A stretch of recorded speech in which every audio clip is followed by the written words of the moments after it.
And we are live. Welcome to the fourth session of our Storm and Sail game.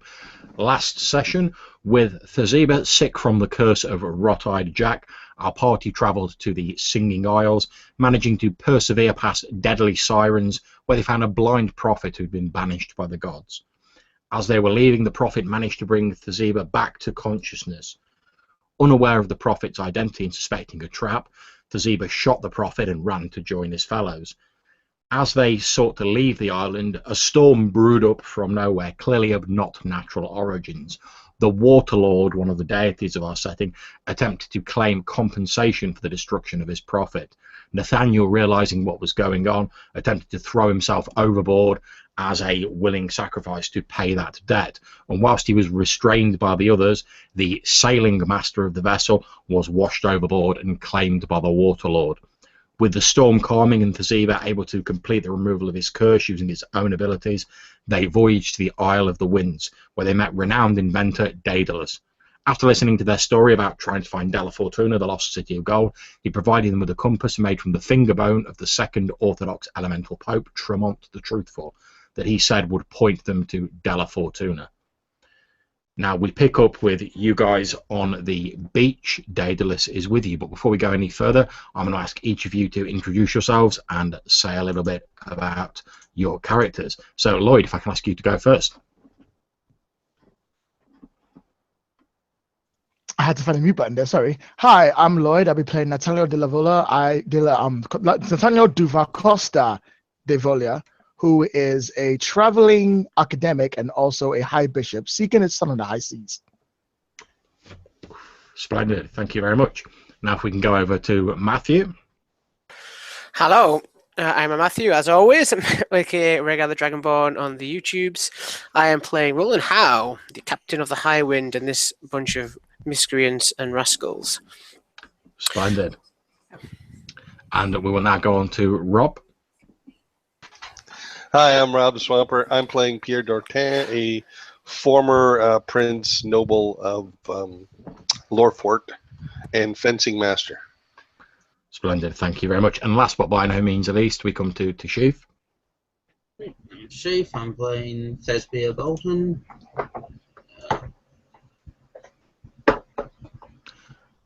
Okay, short but sweet, thank you very much. So we start off with you guys on the beach of the Isle of the Winds. Daedalus is with you. He's had a look at your ship and made a few suggestions as to how you could improve your ship.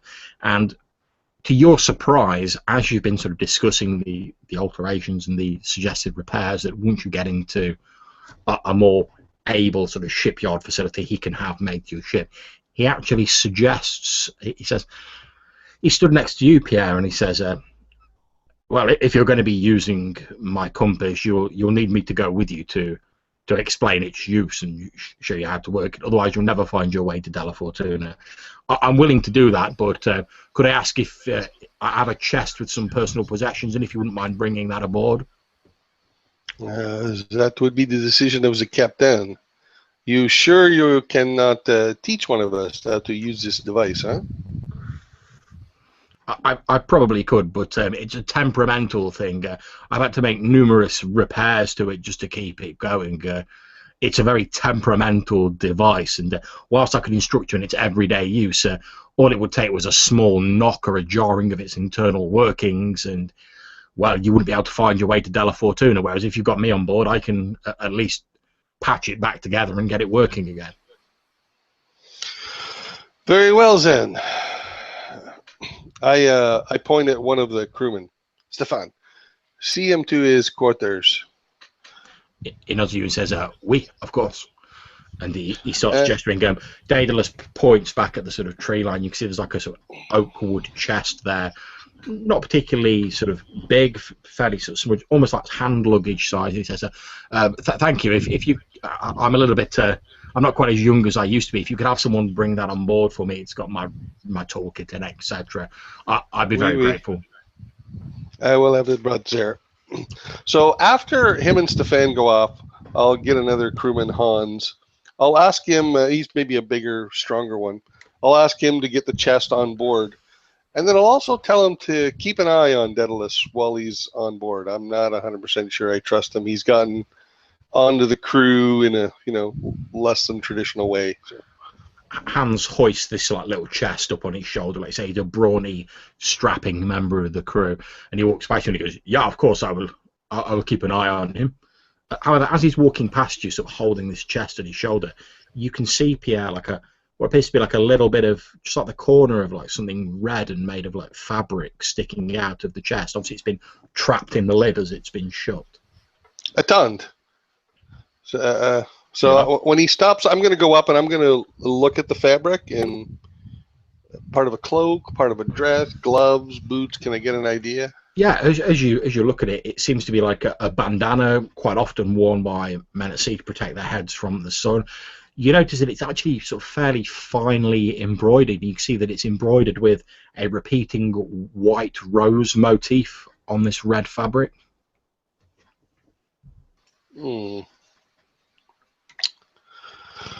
Very well. I shall have to talk to a few crewmen about this, I think. Hans looks at you and says, do you want me to take this on board, Quartermaster? We take it to his quarters, and as I said, keep an eye on him. Yeah. And he heads up the gangplank, his thunderous footsteps pounding up the gangplank as he does so, carrying it with little to no effort. I'm then going to seek out the captain. Not a problem. Where will Pierre find you, Captain Hart? El Capitan is still on the beach at the moment. He's giving the hull of the ship a look from his spyglass. He's having a look, seeing what kind of state it's in at the moment, because a battle is coming soon. It appears to be in a fairly good condition. Obviously, it's not sort of as new, but it's okay. Obviously, the crew you've got on board have been sort of steadily working at sort of patching it up as best they can whenever you've been stopping anywhere. So you think you're good at the minute. You wouldn't like to go up against like a war fleet or anything ridiculous like that with it. But then, to be honest, you're one ship. You probably wouldn't want to go up against a war fleet anyway. Mm-hmm. I come walking up to you as you're scoping out the ship. A moment, Captain, a few words, if you will. And I kind of gesture so that there's no other crew like right next listening in. Mm-hmm. Of course, PM. Whatever is the matter? Just some things I feel I should bring to your attention. There's this Daedalus. He is on board now. He is to be our guest for a while. Something about this magical device finding its way, and Captain, lately there have been more and more magics involved. You are like ions that we fight with the weapon, the steel, the iron. But these magics, they make me uncomfortable. Their limitations are hard to know. I will perhaps speak with Nathaniel and Tasbia about this. They seem to know more of this magic than I do. Maybe we should get their counsel. Maybe we should have a discussion as all the officers. We'll need to prepare for this coming battle. Yeah, I feel it will test us all. I think a conversation with all of us might be worthwhile. Okay, so if you guys are suggesting getting all the officers together to discuss this, I'm just going to ask Nathaniel and Tasby, do you have anything that you wish to do before this meeting takes place? Otherwise, I'll fast forward to the meeting. I have nothing I really want to do at the moment. I mean, once I find out that Daedalus is coming with us, I'm like, oh, sweet. I guess Pierre sorted that out. Excellent. I'll just wait for him to get on board. So I'm just working quietly. The only thing I want to do is I just want to check on the Inquisitor guy. You just want to what, sorry? Check on the Inquisitor. Okay, yeah, not a problem. You head below deck to where you've stashed Roberto, the eerily calm, shadowless member of the Orthodox Inquisition. And pretty much as you walk in, he's still sat there on the bed, staring straight ahead of him. He looks like he's barely moved an inch since he was put in the quarters, apart from to occasionally reach down and sip from this water that he's been given. Okay. I'll just do a brief glance around the room, not really sure what I'm looking for, and then leave. Okay, so as you go into the room, He says, "Do you mind if I ask what you're looking for?" I don't know. Then how will you know if you find it?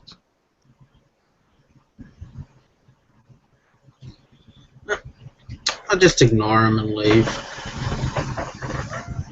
Yep, not a problem. He obviously makes no attempt to stop you at all. He doesn't even move apart from occasionally his head sort of turns in your direction a little bit when he's addressing you. And you leave. So what I'm going to do is, I'm assuming you guys get underway, and as you're sort of moving away from the island, you have this meeting. You're all gathered around in presumably the captain's quarters, since they're one of the larger quarters on board the ship. You're probably about a day out to see when this happens. So there's a lot of preparations and checking the various stations that takes precedence when you're sort of getting underway. So a day out to sea, you all gather around this large table in the captain's quarters. Obviously you're sat at the head of it, Captain Howe, with the more important people immediately to your sort of left and right, obviously the quartermaster, etc.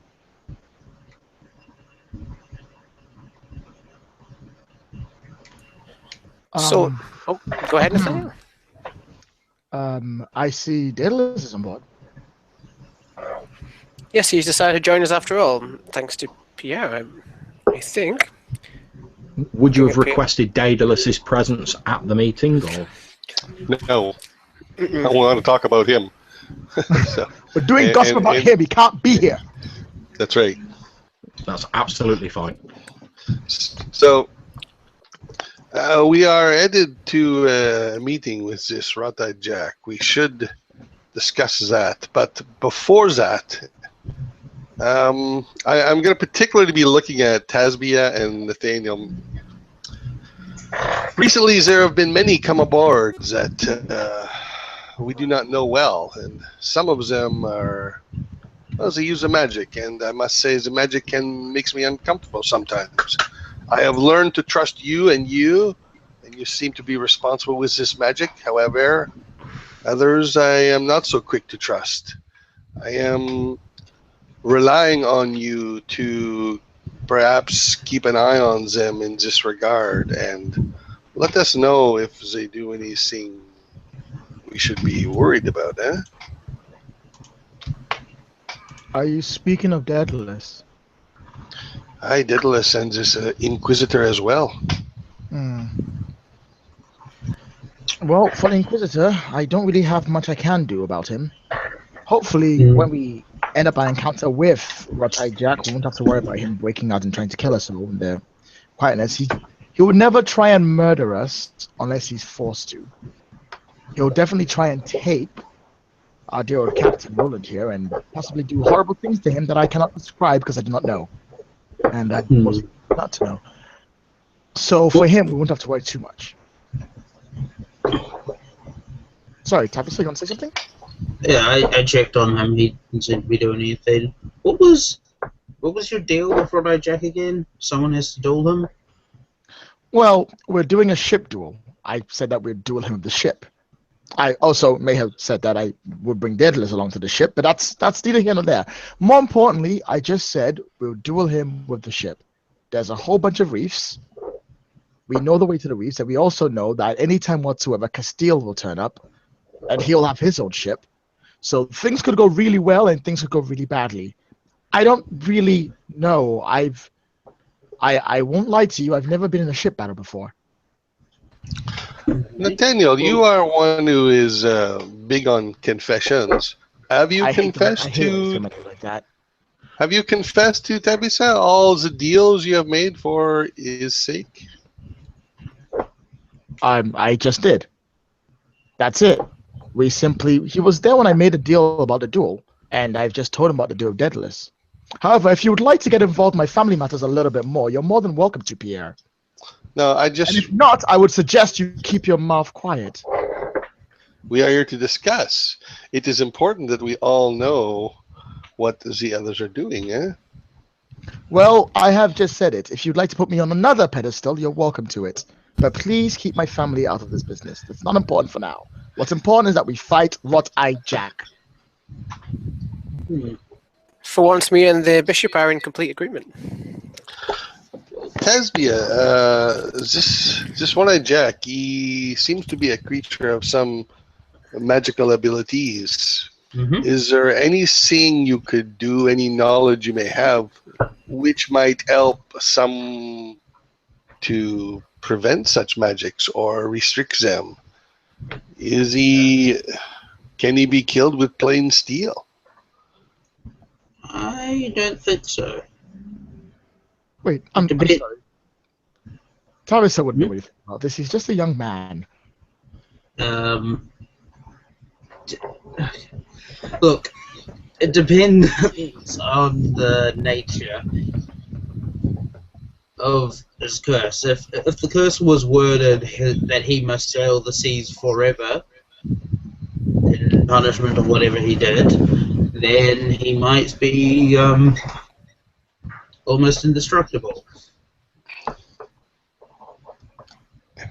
That is not very optimistic. Can you offer something which might overcome this magical ability? A way we can slay him? No. But perhaps it doesn't apply to the ship. So, without a ship, it's not like he can really come after us. Wait, I'm sorry. Tavis, so when did you become an expert at curses? Look, remember when I said that I had an adventurous youth? Yes, you're young, amazing, adventurous youth, blah, blah, blah. Who cares about that? You're married to my daughter now. That's what matters. Look, I'm not in the mood for any of your exactly. gaming and your childish antics. Just help the man out with the curses and understanding it. And whatever weird things you see, just don't get too involved. Those things are deadly. Okay, I thought you were asking for an explanation. Never mind then. I'm gonna lean Are over. you talking back to me? I'm gonna lean over kind of sideways and say to the captain, loud enough for the four of us to hear at least. It would seem that perhaps there are confessions being necessary on both sides of that equation. Now, you, Tabitha, you don't talk back to me like that. No son-in-law of mine is going on some weird curse adventure from now on. Understood? You can help the man out, but that's it. No weird mumbo-jumbo, strange native magic rubbish. You can tell they are related, Pierre, can you not?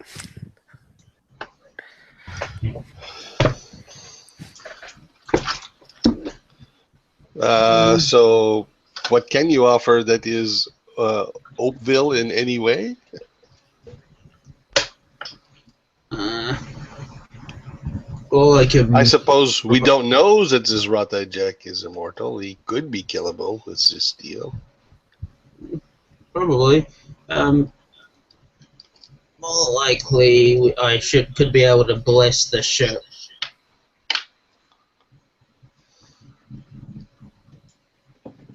I look over at Nathaniel like, I thought he did the blessing. What? I look at Pierre like, your guess is as good as mine. Look, more importantly, we don't need to worry. We can just map out the reef, find the best place to fight him, lead him in there, and blow him out of the sky. It'll be fine. Easy peasy. I'm sure our captain and our cannons and normal naval techniques will be fine. None of this weird magic rubbish. Except for the part of the wind calling. That's important. But none of it's important. We don't need the rest. So you do not believe that this Rata Jack is magically unkillable? Do you disagree with what he has said, then? Whether he's magically unkillable or incredibly powerful or can live forever, it won't matter once we blow up his ship and he has no place to go. He can sit on the reefs and be immortal for all we care. A simple, sensible naval battle with sensible rules and none of this mumbo-jumbo stuff is what we need to move forward. That is not the case here, monsieur. We have seen this Rata Jack take possession of people. I point at the person beside me. I repeat again, that's just a minor technicality. We'll sort that bit out when we come to it. We'll just, like I said before, we just need to beat him. We've beaten him before in words. We just need to beat him before now in naval skill. Come on, don't you believe in the power of your blade more than that of some weird calling magic? Against mortal men, oh, may we, but against this Jack, I am not so certain that I could run him through many times. Ah, so that would be a no then. You don't believe in the power of your sword. I believe in it against mortal men, against the immortals. Pierre is making a good point. It is prudent to cover as many decks as we can if we wish to see our families again. Fine. Deal with it whatever magical way you think best. It may No, terrify this you is to why think I am so, asking. Thasbeer is his own man. He can bring something. What advice can you offer? Your offer seems to be, oh, do not worry, it will all go fine, la la la. Well, you are asking a priest of high fault how weird curses from another land work. I do apologize, but it's not my forte. No, monsieur, excuse me, but perhaps you misunderstood. I was merely asking, you have magics at your disposal. Rata Jack has magics at his disposal. I know little about such magics. Can they be used? I'm not a caller. I was chosen by the Lord, but not given a blessing. I know. Your powers may not be so flashy as the others, but I believe you have something within you. Perhaps it is an inner magic, eh? I'll tell you what. Why don't I go read some books like I'm supposed to and see if I can find out any news or any information about Rotai Jack, maybe something related to this curse and that weird pendant you had. Let me take a look. I'll see what I can find out. If nothing else, Nathaniel, the crew would appreciate some spiritual support. That is a power I do have. That I can do. None of this calling thing. You do have the powers. Pierre, one of these days, if you ever become one of my sons, I am going to... How would that happen exactly? I'm going to marry him off to one of my daughters. He's going to find out.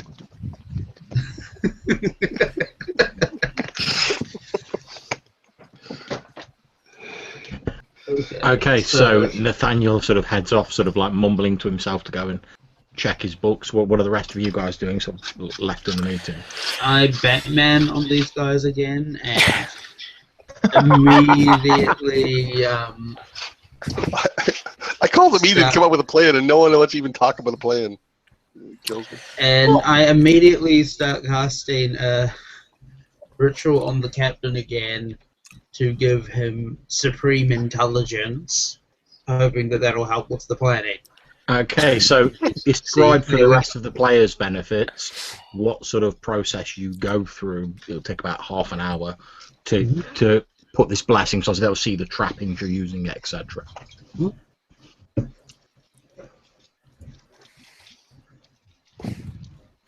So if you describe what sort of ceremony you're doing.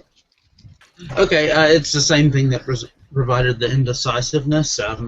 Drawing a chalk circle and getting like the voodoo doll that I have with the captain. Only this time I put like the white pins in different areas of the body to attract a different. Daniel was here to spirit. see this. Okay, so Captain Howe, how do you feel about this? Over the course of the next half hour, Thazibur sort of draws this chalk circle on your nice pristine table, pulls out this tiny, like, but very well made, like voodoo doll, effectively. I mean, it's obviously you, and starts like putting these like white pins into it. It's just a small like handcrafted doll with like a makeshift captain's hat on it, and the captain hat's probably the only thing that you recognize as being like you. Are my eyes really that intense? I start pushing away back to the table. They're just buttons.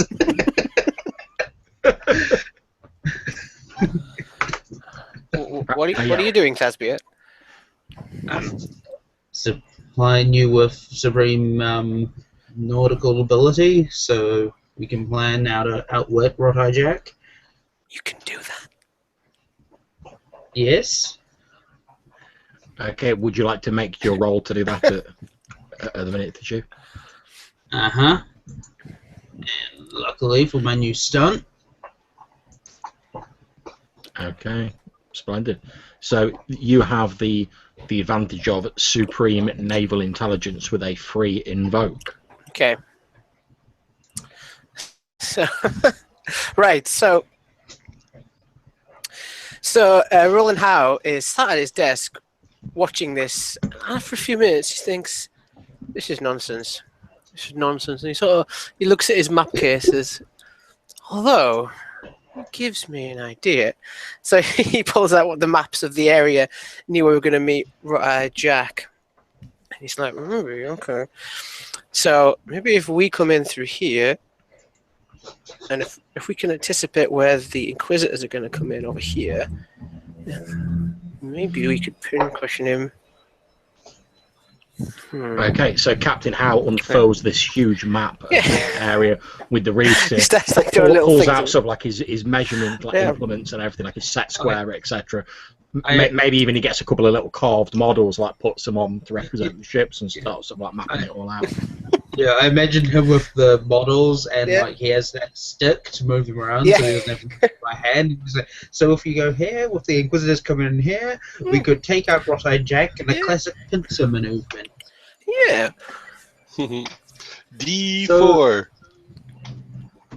So would this count as Howe making rolling to create several advantages based on outmaneuvering Rot-eyed Jack? It will do when we actually sort of get to the duel. I'll have him make the rolls then at the start. But effectively, he's like doing the prep work leading up to that at the moment. Okay, so I'm going to jump from the war room to Nathaniel for a few moments. Nathaniel, you've sort of headed below deck to go and consult your weighty tomes of knowledge. And as you're walking past one of the crew quarters, you know it's the quarters that have been assigned to Daedalus. You can hear like a voice muttering from inside, just beyond the door. Oh. I'll sort of stop and listen in before I knock the door. Okay, you listen in for a few moments, and you hear the voice on the other side of the door, which is obviously Daedalus's voice. You can't hear anyone else talking, and he just goes, "Maybe it's time after all. It's been a powerful, long span of years, but maybe this is the elemental god's way of telling me that it's time." Hello? You're sort of yes, just hold on a second. And you hear like the sound of like, and then you hear him say, "Come in." And I'll come in. Okay, you walk in and you see Daedalus is sat in these fairly small quarters because they're all that's available, and he's actually sat on his like chest, looking through some of his like schematics and his paperwork connected with the compass. So that occasionally looking down at the compass and like checking it a little bit. He looks up and says, "Oh, Bishop, how can I help you?" Ah, sorry, I was walking past and I thought I heard you speaking to someone. Everything all right? He looks at you and says, yes, of course, everything's fine. I just find it easier to concentrate and visualize what I'm doing if I put it into words. I've been alone on that island for a long time, aside from when Carlotta delivered me supplies. But I occasionally talk to myself. You know, I find that if I've been on that island for so long without talking at all, I think I'd have gone quite mad. You know. I know how you feel. I'll tell you what. I'm supposed to be doing some research on some papers. Would you like to join me? It won't be too much work. It'll be nice and quiet, and we could just figure out a whole bunch of reading and see it come through files. I'd really love your input on some of its equipment. It'll keep your mind off whatever it is that you're trying to keep your mind off. Yes, I'd like that very much. Thank you. At which point, can you please make me a navigator roll, Nathaniel? All right. May I ask what's in relation to? It's in relation to whether you spot or notice something. Oh, yeah. So navigator is +1 or 2, Lloyd. Where is it? Where's it gone? Yeah, +2. All right. I'm gonna totally spot this thing because I didn't. Oh no, not no. I got a 1. I'll spend a fate point on. No wait, I don't. Did none of my. No wait, blood is thicker than water. Can I spend that if I think it's related to the sun? It's not related to your son. Then I have none to spend it on. None of my traits will work. Okay. On that. However, you have got an average roll. So as he's sort of standing up to follow you out of the room, you hear like a scuffing sound, and as you sort of glance over your shoulder, you see Daedalus obviously trying to be a bit sort of surreptitious and a bit sort of sly about it, like kick something with his foot under a table. That's weird. Okay, so when I'm taking him up, I'll take him up to my room so we can do some research. Mm-hmm. While halfway through doing it, I'm gonna have a moment to just like cut away from him just for a moment and speak to oh, that's it. I'll be like, give me 1 minute if you like. Just give me a moment. Take a look at my books. I'm just gonna order us some drinks. Oh, splendid idea, he says. Thank you. And then I'll lean out, call one of the guys in, and I'll be like, if you could please go to our dear Pierre and tell him that I'd like a bottle of rum for my room for me and Daedalus. And also, could you tell him to look under Daedalus's table? Okay. The crew member, Francois, nods at you and says, may we, of course, and he heads off. You obviously sort of head back into the room where Daedalus is to carry on your research. As you guys are sort of talking in the meeting, Francois comes walking in. He walks over to you, Pierre, and he says, excuse me, quartermaster, I do not mean to interrupt. I've been sent with a message from the bishop. Oui. He says to tell you that he wants a bottle of the rum to take to his quarters. He and Daedalus are doing some research or something. He also asks if you could, whilst Daedalus is out of his quarters, could you go in and have a look under the table in there?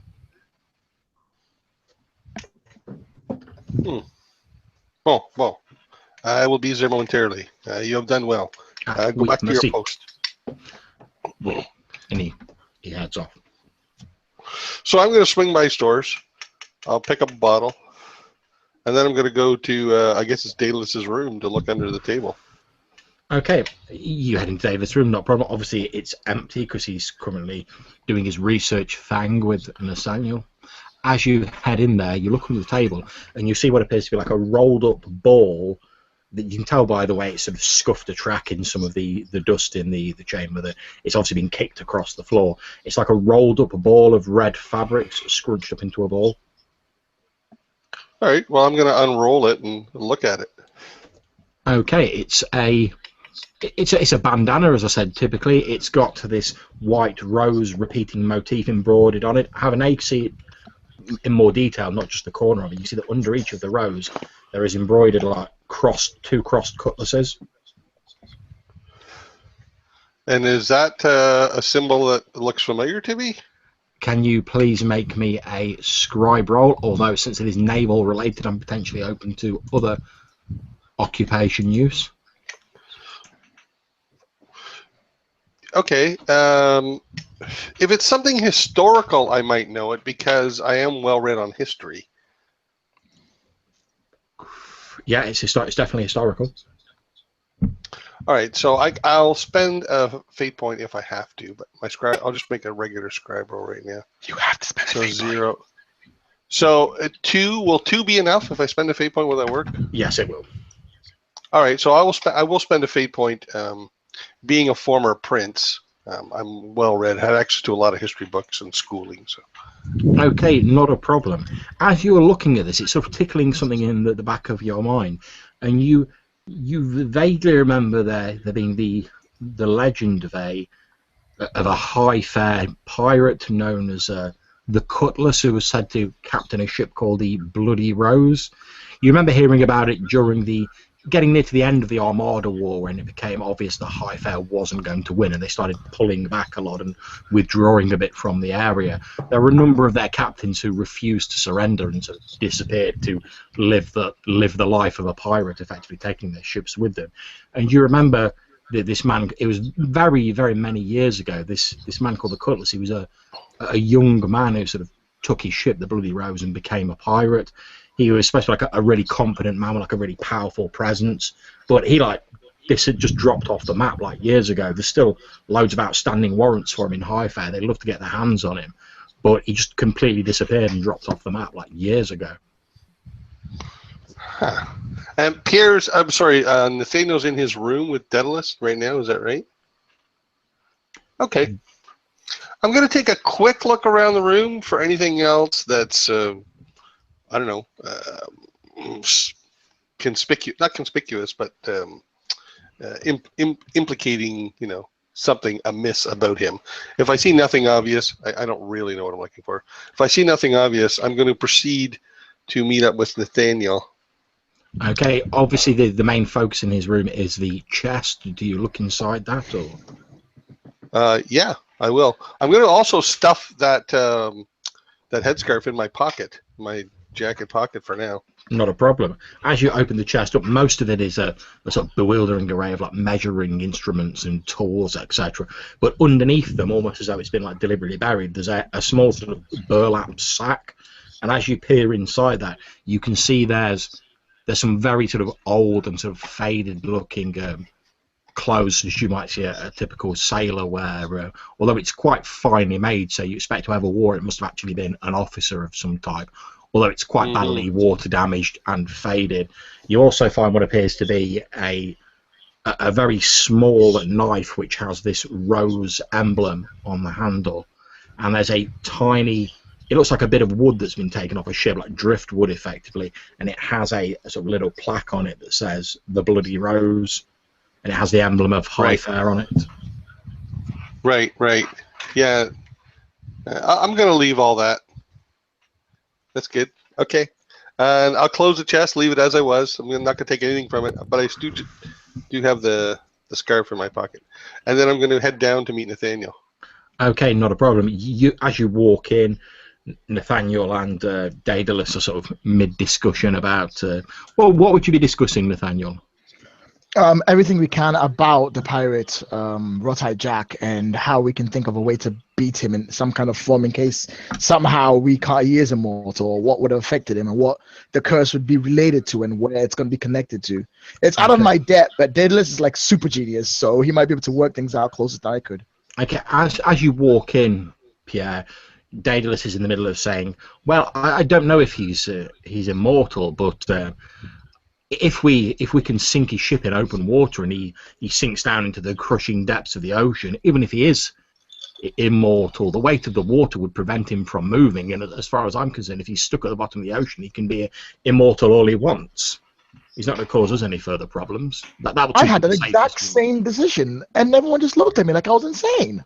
Well, great minds do think alike, so the proverb says. And I know that true. He smiles at you and he says, but by the way, it's an impressive collection of tomes you've got. Oh, sorry, Quartermaster. I didn't see you there. Oh, yeah. No, please carry on. I will pour the drinks. And so I'm going to take my time pouring the drinks. And as I do so, I'm looking at the books Nathaniel has, on bookshelves or whatever. And I'm looking for something that might have information on this cutlass pirate. Okay. Like maybe there's a book on pirates, or maybe it even mentions my name. I'm not sure how famous this guy was. Okay, not a problem. Make me a navigator roll. Okay. You don't have to get a very high roll. 0.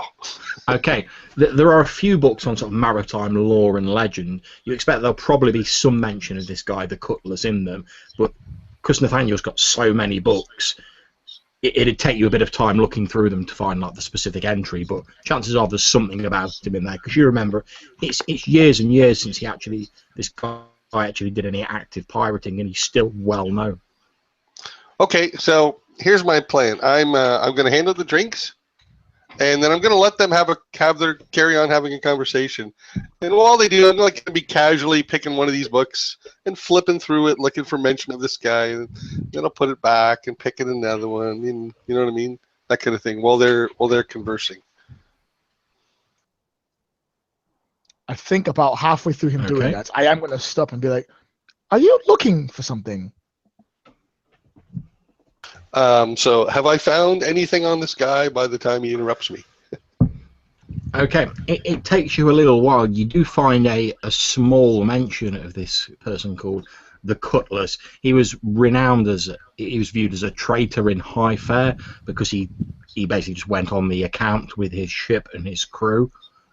He was notorious for a span of about 3 or 4 years, especially this very commanding presence, this very dynamic young man who was a rising star who basically became a bit disenchanted with the fact that the squabbling nobles of high fare had decided that we're not going to win this Armada war, let's start pulling our resources back. And he was like, well, we're committed to it, like loads of people have died in it, we owe it to them to sort of continue and win this thing. And they were like, no, that's not the case, we're pulling out.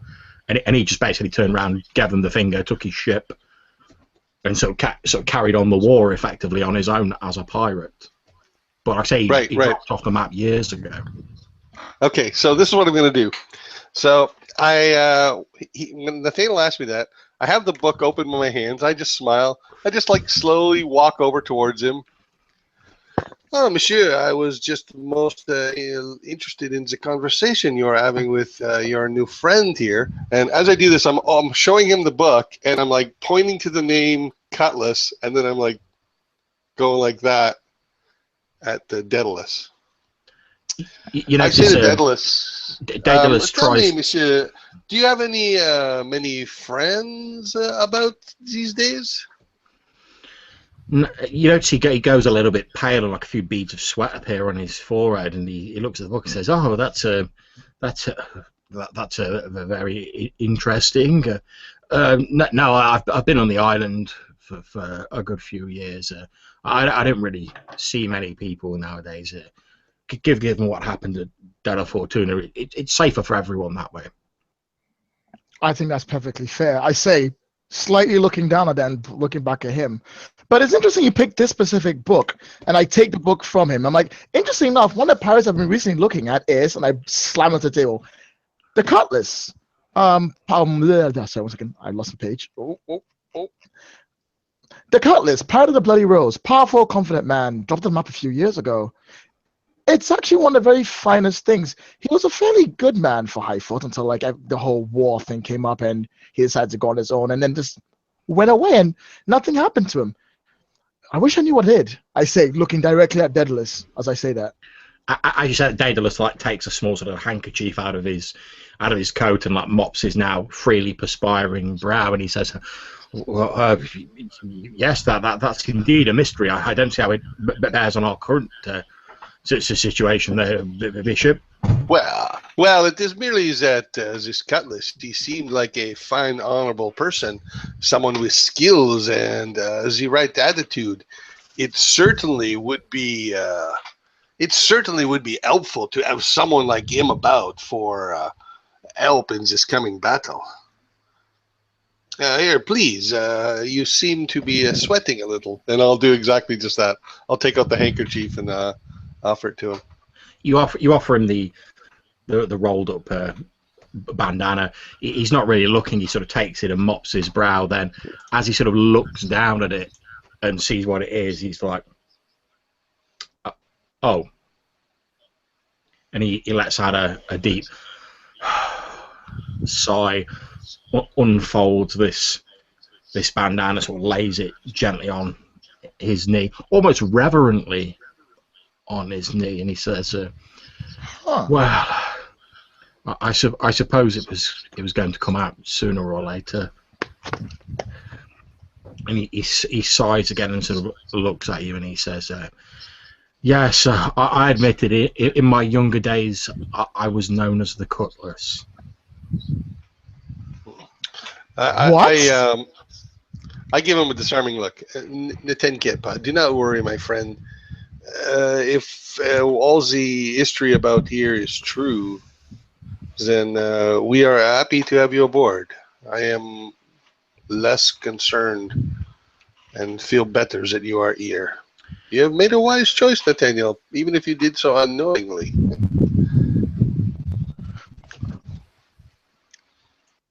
I'm sorry, you're the Cutlass? He nods almost so he can't speak for a few moments, and then he says, "It seems like a lifetime ago. I was a different man back then. I was younger. I was angry about the war, but I saw so much death and destruction when I was the Cutlass that I decided to devote my intellect to creating things that could better people's standards of life. But as I told you previously, when I attempted to get some of the nations to invest in my inventions, all they, not revealing my identity, of course, all they wanted to do was use them for war and destruction. So I retreated from society. It seemed the best course of action. I turn and go to the door of this room. I open the door and I say to the guard, guarding this man will no longer be necessary, but perhaps you might wish to check on the Inquisitor below. He nods at you and he heads off towards the cell, the quarters where you've got the Inquisitor. I close the door. I'll stay in the room now. But read your own history books. Read what it says about him. This man is honorable. Oh, well, let's not. He's still a pirate. I give him a look like, honor and piracy really? Together, shall we? Daedalus looks I at don't you even and say a word. I just look at him like, really? Daedalus looks at the two of you, and for a few moments he looks like very old and tired, like with this sort of revelation. But he seems to sort of like he's talking a lot more fluently now, so it's a relief to like get this off his chest. And he says, "Yeah, ex-pirate. I abandoned that life years ago. I just want to make things now to make people's lives better." I say this, Daniel. If someone was a sinner at one time in their life, and then renounces their don't do this to me, then Pierre. renounces their sinning ways, Pierre, don't you finish that sentence. should you not accept them? Oh, I hate you. Forgive them.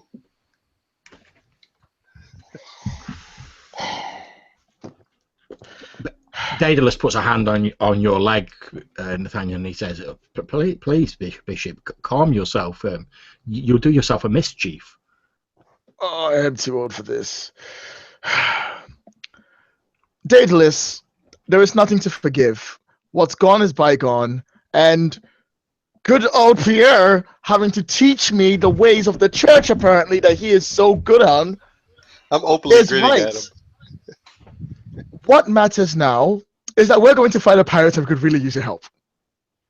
Daedalus says, "I'm not really sure, but beyond fixing the compass and making sure that works to get you to Della Fortuna, I'm not sure what help I can give. All of my, I've been out of the life for so long, and I'm no longer the young man I once was. That fire of anger left me a long time ago." Yes, monsieur, but the wisdom of the tactics, the knowledge, you have many years to bring here. Well, All I'm asking is if you take a look. Well, any help I've already said, any help I can give you, I will give you. If you are well enough, I would like you to accompany me to the captain. I think he is making such preparations. Perhaps you can offer him knowledge that he will find useful. Huh? If you think it'll help, certainly. It's fine. You three going ahead. I have a bit more research to do. I before I go, I like pat you on the shoulder and I smile at you. You have done very well today, Nathaniel. You should be happy. Your voice is actual hell. I chuckle and walk out. As Daedalus is sort of following the quartermaster out, he stops and then says, "Bishop, I've marked a passage in one of your books. I've put the bookmark in it. It may be nothing, but it's just a legend an old sailor told about Rot-Eye Jack. Apparently, when he was in his cups in a tavern, so it may mean nothing, but there's an odd reference to green fire in it. That it just caught my attention. Obviously, I need to go and see the captain, but I've marked the place if you want to read up on it. Like I said, there's not really much more information there. It's an old legend that someone heard someone else tell. You know the sort of thing, how they get exaggerated. I'll take a look. Ridiculous sailor Thank you. superstition. I know them. Thank you very much. I'll take a look. It might be handy. Okay, so Pierre and Daedalus make their way back to the captain's cabin where Captain Howe and Thasiva are there. Thasiva, you finished your blessing on the captain and tidied all your trappings away. You're feeling boosted up, chock full of naval intelligence, Captain Howe. You're still like laying out your intricate plan. Daedalus actually sort of like mumbles under his breath and nods approvingly as he walks in and sees this like immaculate sort of tactical map that you've got laid out in front of you. I'm using a full stationary set. Yeah, you even got some extra stuff like substitutes, candle holders, a ship. Captain, I believe is this man Daedalus, I pause saying to him, has some tactical knowledge that you may find helpful. So Roland's not even looking up at this point. He's moving stuff about. He's writing down these coordinates and possible avenues of attack. And he says, what kind of information? Yeah, what kind of tactics? Well, he has much experience in the tactical battles, and he knows something of the area. I say you consider his counsel. I believe it will prove wise. I thought Daedalus has spent 20 years on an island. Trust me. He knows things. Eh? Daedalus, quite not in a sort of forced manner, in quite a humble manner, walks over to the map and he says, "Well, I can see your captain's already appears to have an admirable grasp of naval tactics. The only thing I'm wondering, Captain, I can see you've got marked Rot-Eye Jack's ship here. This bottle of spirits representing it, I presume. The only thing I'm wondering, have you considered the fact that he may not turn up single-handedly?" Roland pauses that. You're saying that people will voluntarily serve with this man? Well, my apologies, Captain. I'm simply saying that the law of treasure is a powerful motivator for men's hearts. If Rot-Eye Jack is successful in getting to Della Fortuna, the promise of some of the treasures therein could lure many people to, if not join his crew due to his curse, at least have them ally with him. Since he's a notorious and powerful figure, that will get a pirate many allies, and the Law of Gold will get many more. I mean, that's possible, but see here, and he pointed this little cross on the map. Thanks to Nathaniel's contributions, we may have an inquisitorial warship coming in as well. Take advantage of. That's very interesting, but please forgive my ignorance. What is the goal of these inquisitorial ship or ships? Well, secondary probably to arrest me, but primarily it would turn out that what's the Inquisitor's name again, John? Brother Father Castiel. Brother Father Castiel, right. Brother Father Castiel, who we met some time before we came to you, has a personal dispute with Rot-Eye Jack. Now, I obviously don't know the character of this man, but if I were to look at this on a purely tactical level and put myself in his place, and I were this inquisitor wanting to get to Rot-Eye Jack, and I knew you were going to be engaging him, I would simply sit back, let the two of you slug it out, and then I would move in when you're exhausted, and whoever survives, I could then mop them up far easier. That is an excellent point. I was considering that myself, to let them duke it out first. But of course... Then perhaps if the battle is engaged, we should head for this other ship and force them into station, huh? They will have to choose a side. Okay, Daedalus, as Pierre's saying, that Daedalus is like giving other suggestions.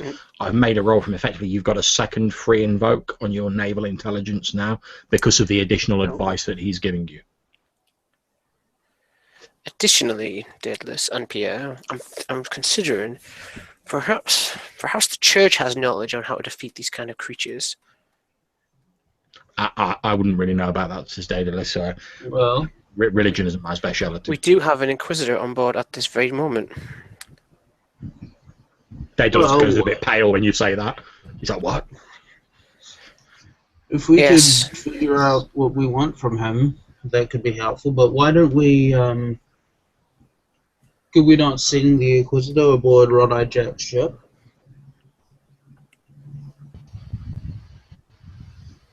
It's a possibility. To have them fight each other, you mean? Yes.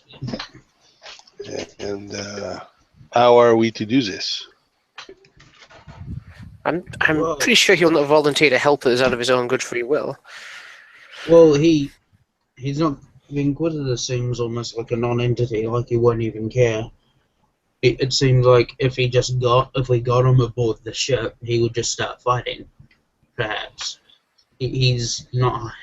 He hasn't hidden his ill intent toward our captain or anything, and I think Rod-Eye Jack and his crew will count as sinners.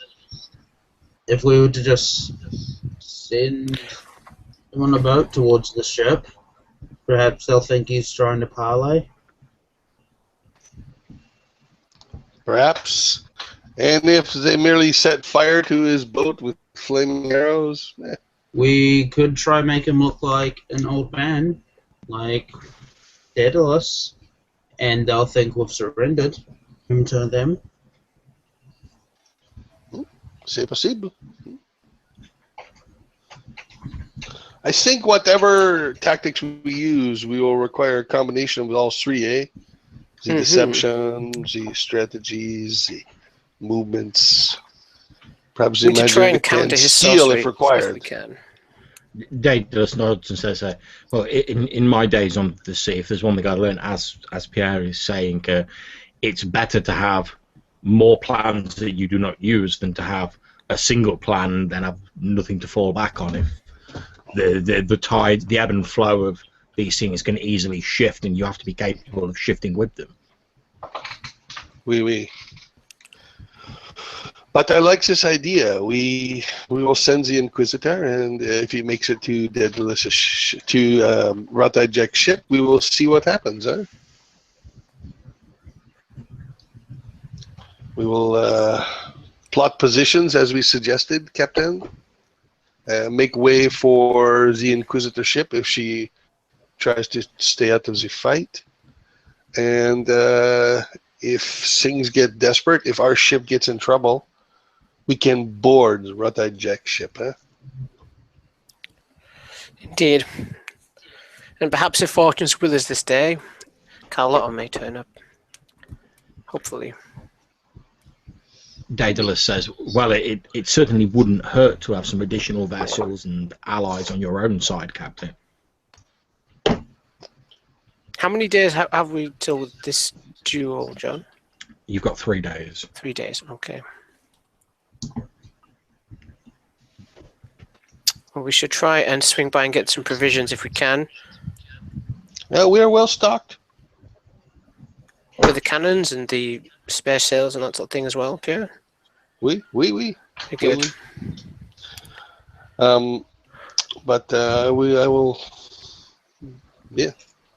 We will be as ready as we have to be. Okay, so what I'm doing as that meeting sort of winds to a close, I'm going to fast forward to the next morning. Nathaniel, as you're sort of rising in your quarters, for the day, sort of heading out, you hear what sounds like a voice coming from the quarters that the Inquisitor's being kept in. And as you sort of listen a bit more, you can hear that he appears to be saying his morning prayers.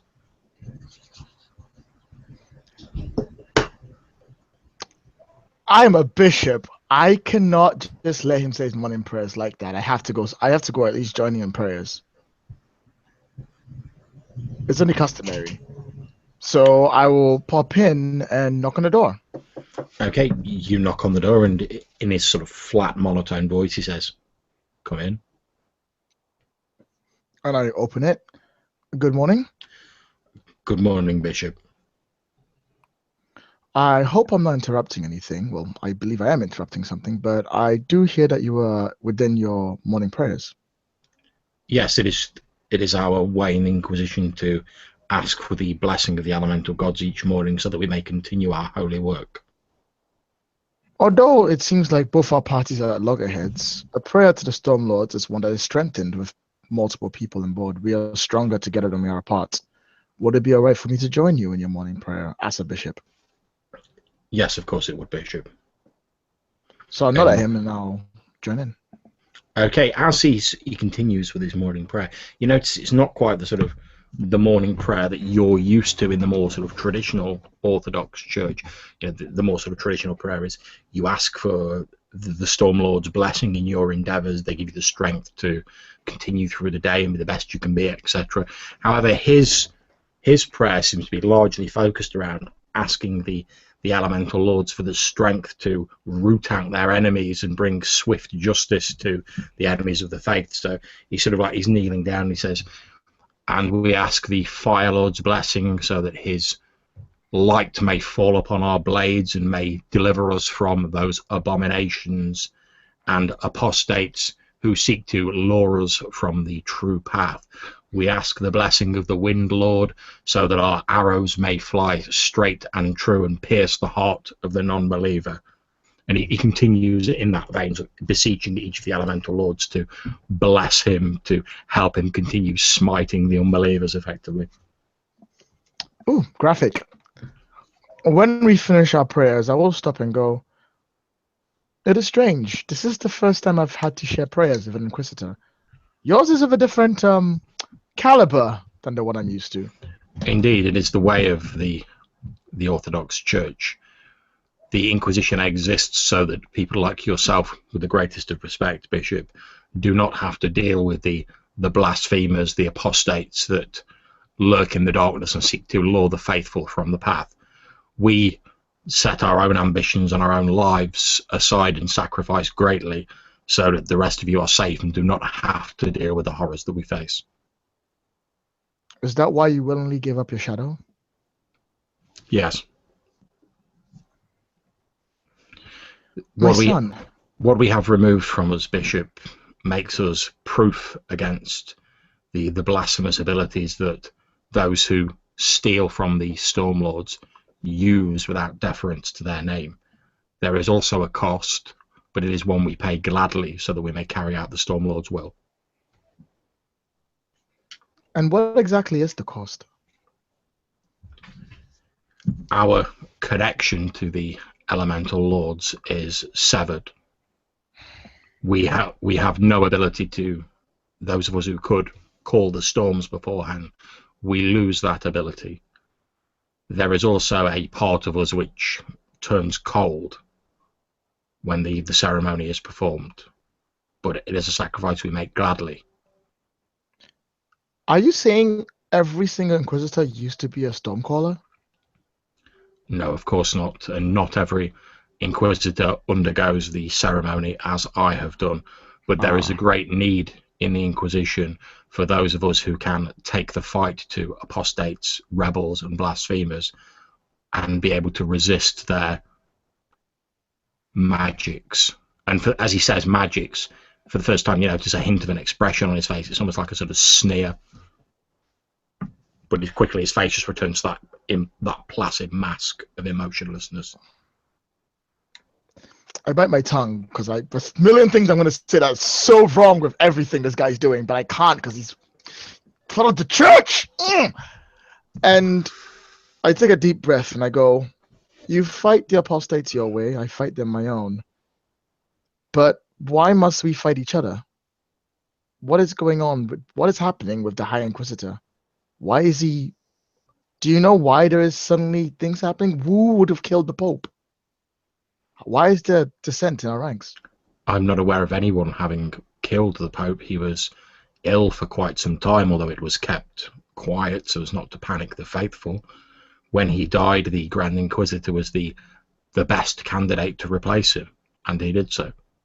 But that's not true. There's always a candidate. One of the archbishops is always in line for the Pope. Surely there must be someone there.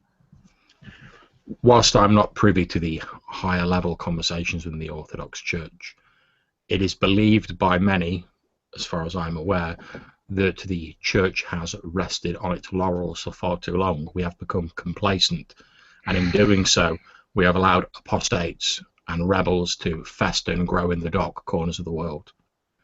The Inquisition has many supporters that believe, as we do, that the time is right for the Orthodox Church to take the fight to those apostates. If your people believe changing the church is going to stop what's happening over here, then you're gravely mistaken. But this is not the time for fighting. We are not naive enough to believe that simply by the Grand High Inquisitor becoming the new Pope that everything will be solved. However, we believe it is a step in the right direction. We do not believe that the problems we currently have with apostates, blasphemers, can be solved by simply reading books and saying prayers. The Stormlords give blessings to those who help themselves. At some point, I'm going to prove to every single one of your Inquisitors that that is not true. That a good book, a kind heart, and belief can solve all problems far more than yours can. Then maybe not today, maybe not tomorrow, and probably not in my lifetime, but I will prove it.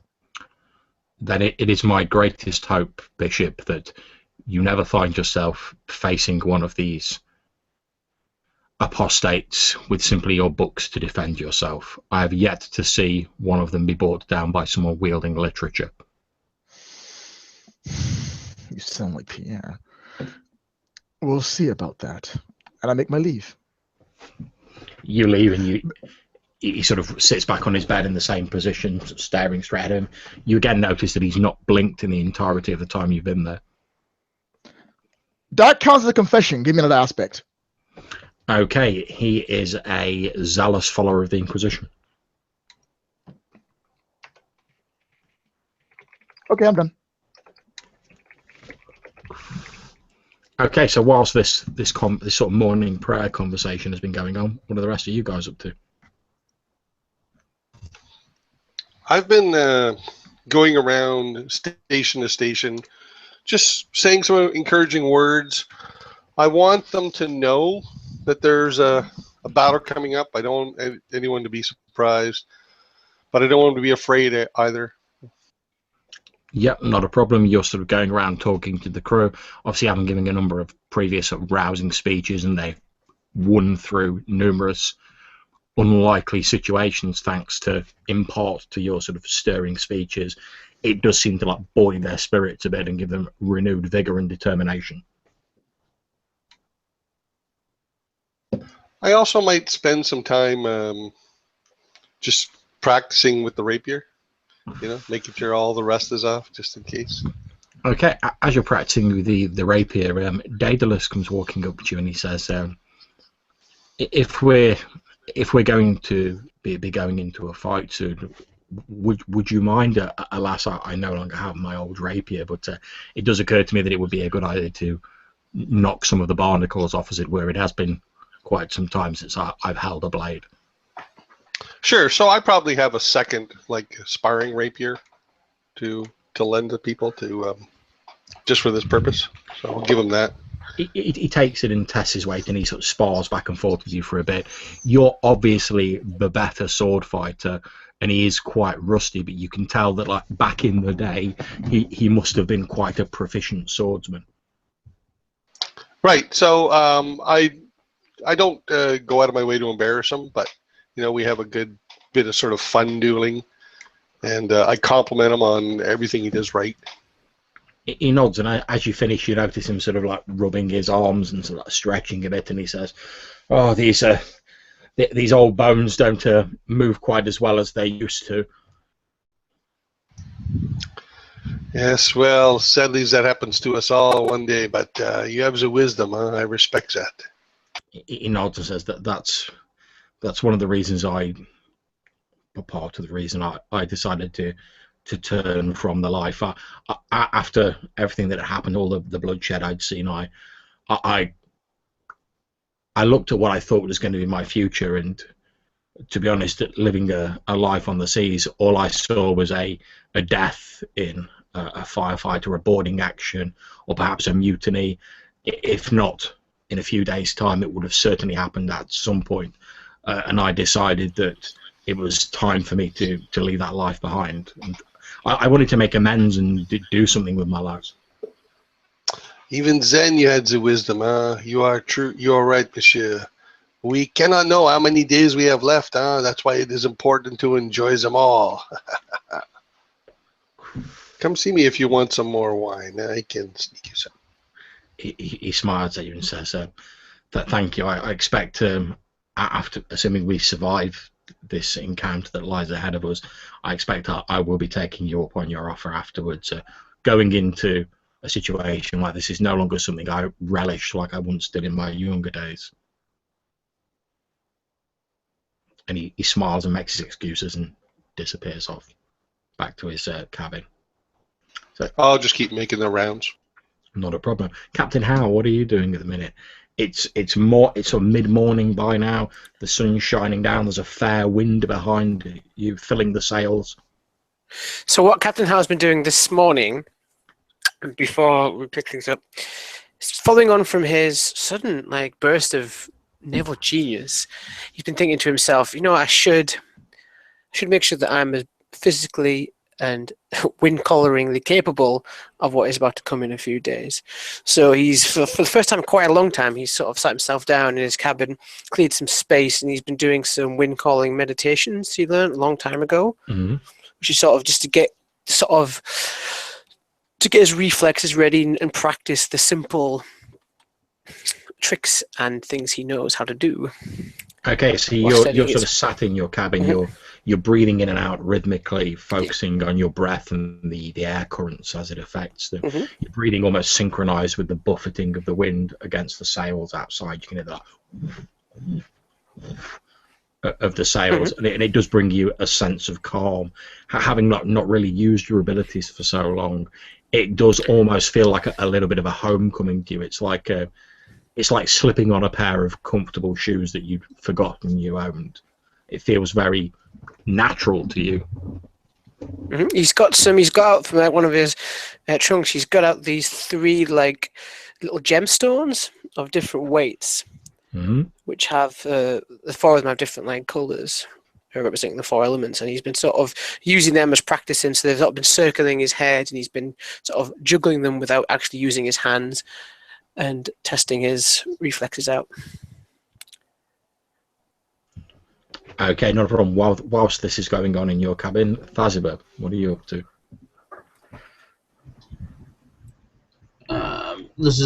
We've got 2 days left, right? Okay, yeah, I'm not really doing anything of note.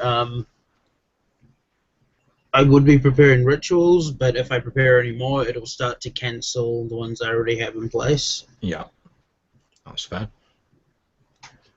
Okay, so as that's going on, you've sort of just been heading back to your quarters at Nathaniel, and as you're sort of heading back in there, sort of having had your encounter with the Inquisitor, etc., you hear a banging, very sort of calm. It's not like a panic bang. It's like a dum dum dum on the other side of the door of the Inquisitor's cell.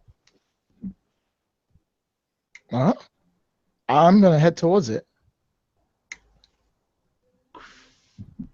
Okay, you head towards it. Your sort of footfalls clacking on the floorboards as you move towards it.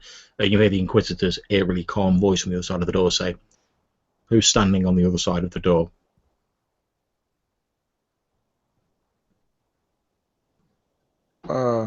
I take it I'm in the inside, right? Oh no, you're on the outside because you've left. You sort of walk back to the door, and he's basically saying, "Who was that out there?" Oh, okay. I'll go. It's me, Father Devola.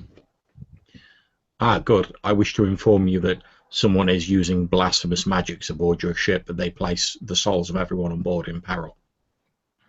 Unfortunately, I'm confined and cannot deal with it as the Stormlords direct me to. I'll see what I can do. Thank you, Bishop. And I head towards my captain's quarters. Okay, not a problem. You head to the captain's quarters and you see Captain Howe, as I described, sort of sat cross-legged. He's got these gemstones. He's breathing rhythmically. You can see, like, occasionally you feel like a whisper of sort of air as the air's moving into the strange ways in his cabin. There's the odd rustle of like maps, etc., as he's going through these meditations.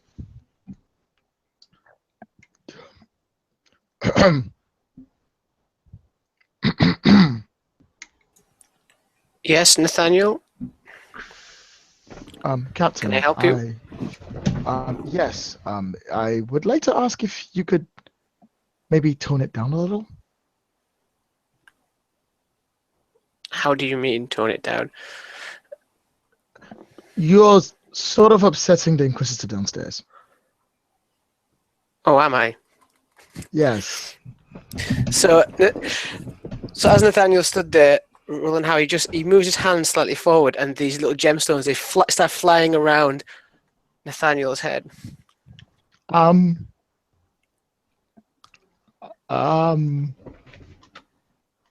It was just a suggestion. You don't have to follow if you don't want.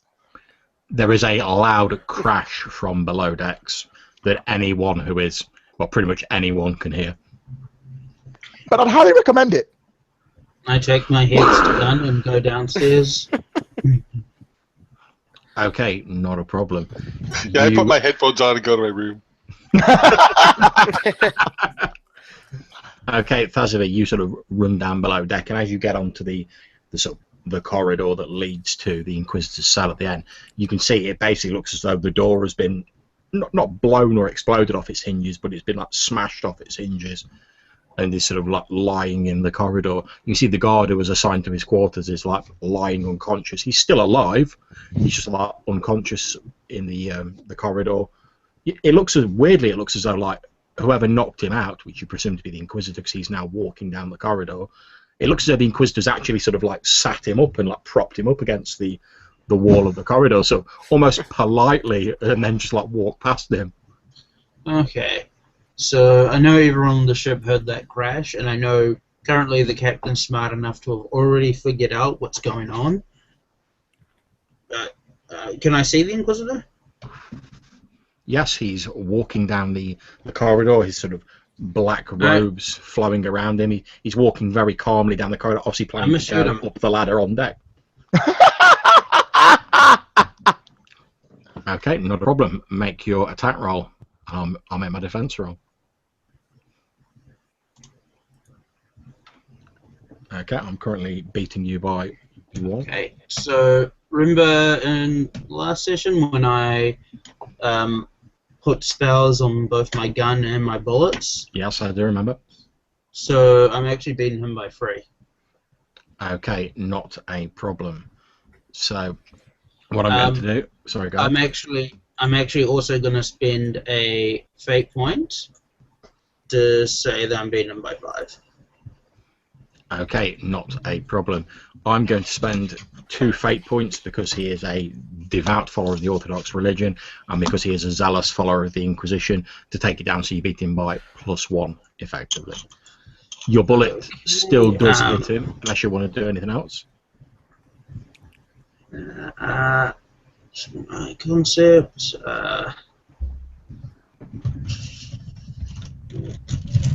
Okay, so I'm also going to spend 2 fate points because the spirits often make demands of me, so they're vested in helping my magics, which are helping this gun, and I am the son of a notorious pirate.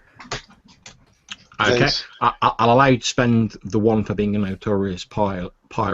However, don't spend the 1 for the... You have beaten him by 3. Don't spend the 1 for the spirits. It's odd though, as you sort of reach out for like the spirits to help you, it's almost like you feel that like the spirits don't want to go near this guy. Or it's not so much they don't want to go near him, it's almost as though they can't perceive him. You're like, oh, it's that guy there, spirits, I'd like you to like, help me shoot, and they're like, what guy? Okay, interesting. You have still beat him by 3 though. Your shot does indeed hit him. It's not enough to take him out. You notice as it hits him, his sort of shoulder sort of moves back with the concussive force of your shot. He does sort of spin him round a bit. He turns around. You don't notice any anger or sort of look of pain on his face. There's blood leaking down his dark robes, and he continues walking towards you. Obviously, he's got no weapon on him because you removed all of his inquisitorial items.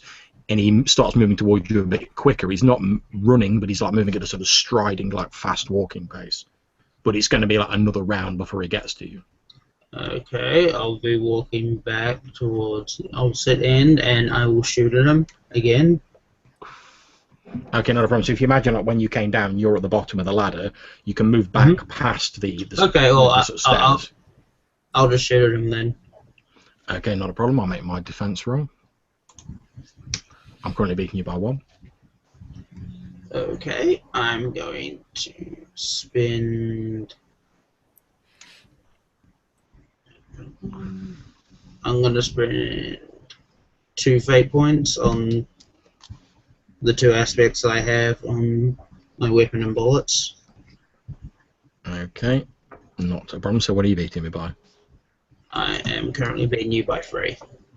Okay, not a problem. So I will take 2 stress for that, and I will take a mild consequence. Would you care to name the mild consequence, because you're the shooter? So sorry, it's just weird because like this guy wouldn't survive a gunshot to the head or anything, right? No, he wouldn't. Yeah. He's not sort of superhuman. He just doesn't seem to feel the pain of it. He's still taking damage. Okay, got it. Because you know, if he was like a zombie, then a mild consequence could be a bullet in the head. But I'm going to say that he is bleeding from the shoulder. Okay, not a problem. And obviously you have a free invoke of that. Now, you've moved back away from him. Have you moved sort of up the stairs onto the deck, or are you moving sort of back down the corridor, or sort of past where the stairs are? Back over to the stairs. Okay, since you were at the bottom of the stairs, you would have to like go up them to like move backwards up the stairs. So you'd effectively sort of be at the top of the stairs now. So you stood on deck looking down through the trap door effectively. You see he gets to the bottom of the stairs and he starts walking up the stairs. Okay. Think of that bit in Terminator where they're sort of shooting the T-1000 and he just sort of keeps walking. I object to that metaphor. How has the crew in the area responded? Right, they've heard 2 gunshots. Obviously, the crew are rushing to help, but since we're in like combat rounds, this is all happening like very quickly, and that's if it was like the closest person. Right. Okay. Well, if it's my turn again, I'm going to shoot him again. Okay, not a problem. However, as you sort of like, obviously you have to like reload your gun, but it doesn't take very long. You sort of put in the powder in, etc. As you lift up your gun, he holds out a hand towards you, and as you look at his hand, it's almost like the air around his hand is growing like darker. Okay, I'm gonna jump out of the way. Okay, not a problem. Make your defense roll. I'm currently beating you by 3. I'll take the stress box for that. Okay, not a problem. He holds out a hand towards you, and this sort of darkness seems to extend towards you, and you feel like a physical impact. It's almost as though someone had hit you with something very cold. So it doesn't damage you tremendously, but it like knocks you back away from the trapdoor, and he moves up to. So he's like stood on the deck. You can see him like look. He seems to like as soon as you're knocked away, he's like, "You're not my concern," and he's like looking around the deck. You see the crew members are like rushing towards him. Some of them have like drawn their belaying pins, etc. If you're wondering where Roland is, he's outside his cabin on deck, leaning against the door with his pistols on. He's got like a loose shirt on, his sword strap. Okay, He so hasn't armored up. if that is the It's case, probably, I'll just say it's probably fair to say that everybody on board knows when a gunshot goes off. yeah, Where anyone I who live, you wants can hear it to, within a quarter of a mile. anyone who wants to have been on deck can be on deck and now can be sort of like involved in this. Now it's moved on to the deck. I would like at this point, Roland Howe, to obviously because Nathaniel was with you as well. I'd like to offer you, Roland Howe, a potential fate point to Okay. basically say that he's managed to zero in a bit on your, since he sensed you doing your storm calling exercises. I'll offer you a fate point, say he's sort of like zeroed in on your location. Give me them fate points. Okay, have yourself a fate point. As you step out and you're stood there just outside your quarters, you see his head sort of turn around very quickly, almost like someone had like slapped his face to one side, and his eyes like lock with yours for a few moments, and he starts just like walking towards you. A couple of crew members leap at him, and he's obviously like very skilled in combat. Doesn't even look at him. He's just like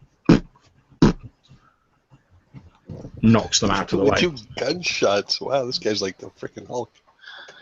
You can see Again, I'm Thasibus, hurt. and you can see Thasibus since you've obviously the one who shot him. You notice that he is moving a little bit more slower and with a little bit more effort. So you obviously your shots are having an effect. It's just he doesn't seem to be registering like the pain and the physical shock of it. Shouldn't be hard to Okay. find. Follow the trail. I'm going to shoot him again, now that his back's turned and he's heading over to the captain. Okay, not a problem. Make your attack roll. I'm currently beating you by 3. Okay, I'll use this mild consequence to re-roll that. And okay, I'll spend 1 fate point. Okay, so you're beating me by 2. So I'm going to take my 1 stress box. All of his stress is gone. Would you care to name a moderate consequence for him? Okay, I have, yeah, he's now shot in the foot. So Okay. now he's limping towards the captain. Yeah, pretty much as he carries on moving, you hear this, and Thasibus shoots him in the foot, and he's pretty much moving towards you, like dragging one of his legs behind him. Obviously, his speed vastly reduced. So anyone else who is now on deck who wants to take an action can do so, because he's not moving. He's effectively gone to like the last bit of the initiative now, because he's like dragging his leg behind him and moving very slowly. I don't think Pierre was close enough to get there in the 30 seconds this all takes place, but he's probably moving towards the area. Can I get to him as well? Well, you're stood next to the captain. You can obviously see him sort of dragging himself towards the 2 of you.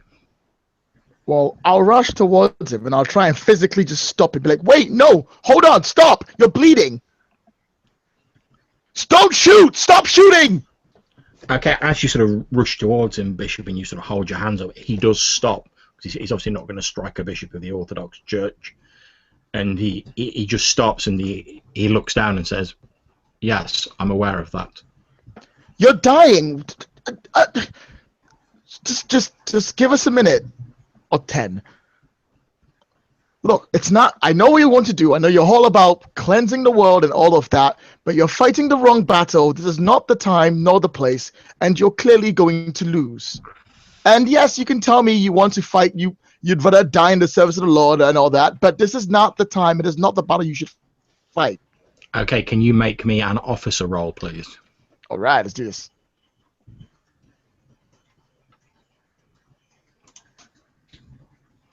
Two, and he got 1. Okay, yeah. So he pauses for a few moments, like stops advancing forward. Like he's obviously not trying to make his way round you or avoid you. And then he says, "What do you suggest, Bishop? I cannot so easily cast aside my holy calling." I understand that. What I do suggest is something that you people should really learn: patience. If the All I'm church- asking is not that you turn a blind eye. That you simply just wait. Just wait patiently. It is not your call to try and attack someone when you're definitely not going to make it. After we're done and we've dropped you off on an island somewhere else and you've gone back to whatever you need to do, you can do what you need to do then. But right now, fighting this battle right now will get you killed. And I won't have you just die, despite our differences. Am I to understand you're speaking in favour of not cleansing this blasphemer then, Bishop? Oh, you can't do this to me!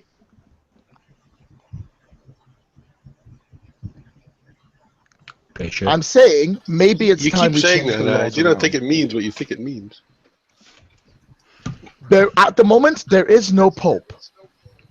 Until a pope is put in, we cannot decree who is cleansed and who is not. At the moment, all we have is an inquisitor and the old pope. That means The Grand that High right- Inquisitor is the Pope, Bishop. I have a writ from the Holy Inquisition. My path is until clear. he's elected in by all the archbishops, he still does not count. And if I'm not mistaken, not all the high bishops are voted by now. So he's the acting pope, but not the true pope, not chosen by the Stormlords. He actually uncharacteristically looks a bit troubled by this as you say this, and then he says, "We do not require sanctioning from the Pope to carry out our mission." But you do require sanctioning from the Lords, and the Pope is the straight deity to the Lords, is he not? Of course. I'm surprised you need to ask that, Bishop. Then you need to wait until there is a Pope involved, until we fully gives his own blessing to go about and decreeing the world. And not a Pope brought in by chance or because he is the next in line. A Pope chosen by the Stormlords themselves. You would, so say, until then, you would say Chance Bishop, where I see the will of the Stormlords. Okay, let's think about this on an angle. Shoot All him right. again. Don't shoot him again! Then another angle. Let us see what the Pope himself has decreed. For now there is conflict until our waters are clear and true, until all parts of the church are united. We cannot be moved as one. And if we cannot be moved as one, we cannot make the choices that matter. Answer me one question, Bishop. The apostate who stands behind you and who captains this ship, and he sort of points a finger at Captain Howe. Call me Roland, please. The apostate who captains this ship, is his use of his abilities sanctioned by the Orthodox Church? Are you giving him your blessing, Bishop? Oh, how much trouble am I going to be in if I say yes? Oh, you know what? It's either he dies now or not. I go, he is sanctioned both by me and by High Brother Castell. Okay, make me a defense roll. All right. A defense roll? Fuck. I'm about to get hit, aren't I? Yep. Okay, I will say that's Marine. I'm currently beating you by 1, and I will spend a fate point since I'm a zealous follower of the Inquisition to up mine by 2. I will take that hit. Okay, so you're taking 4 levels of stress. As literally, he goes from, without his facial expression changing, he just like brings his fist up and basically like smacks you in the face. Okay. It's round the side of your head. It's designed to obviously disorientate you and sort of like knock you out and not actually kill you. Cool. Now I'll can you take the shoot him? disorientation mod consequence, and I'll let go because I mean I'm old. I'm not expecting a punch, so I will hit the ground. Okay, yeah, so the rest of you just see the bishop go, yes, he's sanctioned by the church and by myself, at which point this guy's like, which like, knocks Nathaniel on his arse, basically. Now I shoot him again. Okay, go for it. Make your attack roll. And make my defense roll. I'm currently beating you by 2. You beat me by 0 once I invoke that consequence, and I'm spending 1 fate point. Okay, not a problem. So he has taken his final severe consequence. He is effectively out of action now in whatever form you deem appropriate, Thashiv. Feel free to narrate how this happens, as he's basically stepping over like the stunned Nathaniel. Yeah, I shoot him again, and I basically shoot him in his gut, and kind of the blood loss and all that at this point actually causes him to collapse. Yeah, he falls to the ground, falls to his knees, basically, blood just sort of like spilling out of his guts onto the deck, at which point he clasps his hand over his chest in like the sort of four-fingered sign of the elemental lords, and then just topples over backwards onto the deck and lies still, blood spreading out around him, some of it sort of spreading to where you're lying on the deck, Nathaniel, staining your clothes. I go and help Nathaniel out. I will take the help about halfway through, and then I'll shrug him off me like.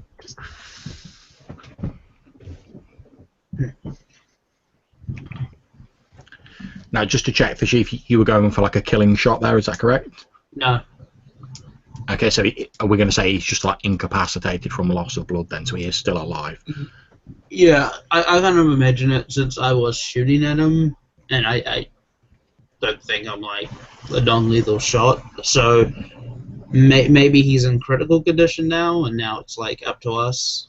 Yep, so as you're sort of helping Nathaniel up, you can see that his chest sort of rising and falling, but there's an odd sort of like gurgling to his breathing. Without medical attention, he's basically not got long. Can I make a suggestion here? Of course. So I just get to the deck now. I'm just like at the edges. I'm on the very outside of this, and the doctor is coming up behind me, and I see what happened, and I just put my chest in the doctor, just shake my head no. The doctor like looks as though he's just getting ready to sort of like run over and help this person. If like natural instincts coming in, there's someone on board who's sick or injured, he like deals with that shit. But as you sort of put your hand out, he stops and he like looks at you slightly confused. Yeah, this is like way off to the side. Like I don't really want to see this, right? That's fine. He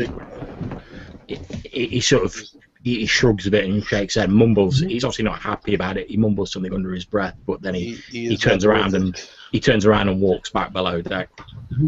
Is that I tell him to go administer to the guard he clunked on the head. He nods. He's obviously not happy about it, but he nods and he goes to do that. I'd like to like run up to him, and I'm like desperately trying to patch him up, and I'm screaming, "Somebody help me! He's bleeding! Somebody, anyone, please!" I'm like on my knees, like trying to bind his wounds, and I'm failing, and everyone's like just looking around at me. And okay. Sorry, go ahead.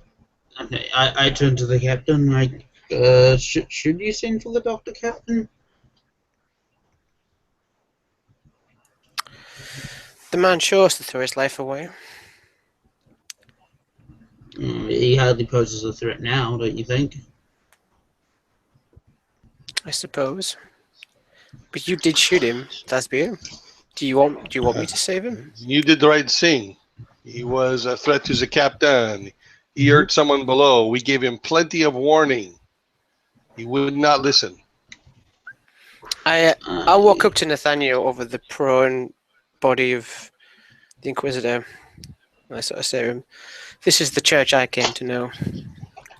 Okay, Nathaniel, you've sort of managed to stem the blood loss. He's not going to immediately like pop his clogs and die, but there's no danger of him like recovering and sort of gallivanting around the ship anytime soon. He's still sort of lying where he fell with his hand clasped across his chest. What I was doing, Nathaniel, is taught to children. It's one of the basics. It was doing no one any harm. He doesn't know what he's. I don't. I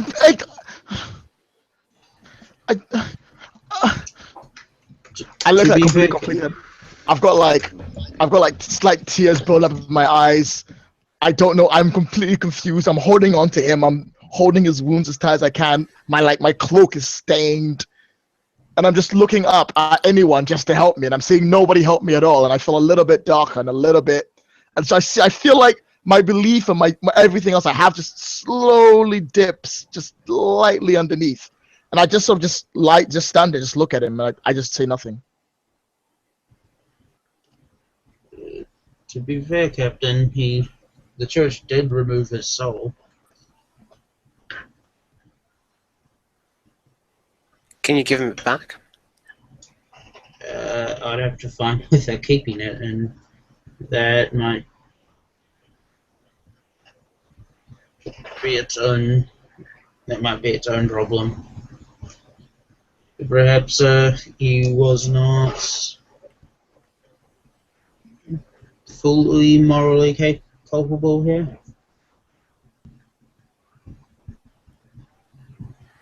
Okay, so what Roland's going to do, he's going to kneel down.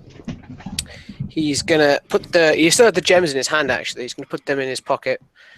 He's going to just put his hand on this crazy man's chest, and he's going to try and use his wind calling to just kind of re-knit the wound. If you can do that, John. Okay, make me a roll to do that. Since you're trying to effectively like build him back up, oddly enough, it will be a shipwright roll. Shipwright roll. Okay. I didn't realize you could use wind calling to heal wounds. That's interesting. I just thought I'd give it a shot. I'm not sure how it works. Okay. I'm gonna use a fate point in this instance. Okay. I'm actually gonna use my trouble if I can. Oh. If that's possible. It's an aspect. It's invocable. Mm-hmm.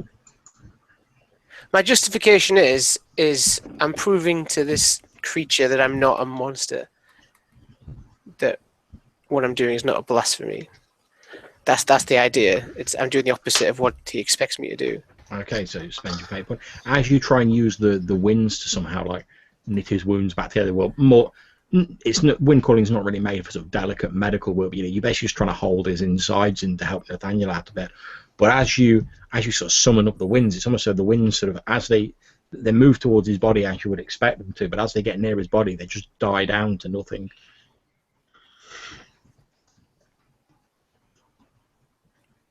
Huh. It would seem he doesn't want saving, Nathaniel. Or he is not worth it. Both could be true. Like I said, I'm just not saying anything. I'm completely lost. Being as you're sort of like closest to him, you're bandaging him up, Nathaniel. You hear this slightly sort of whispered voice as he sort of like his lips move ever so slightly, and you just hear him go, "You have betrayed us, Bishop."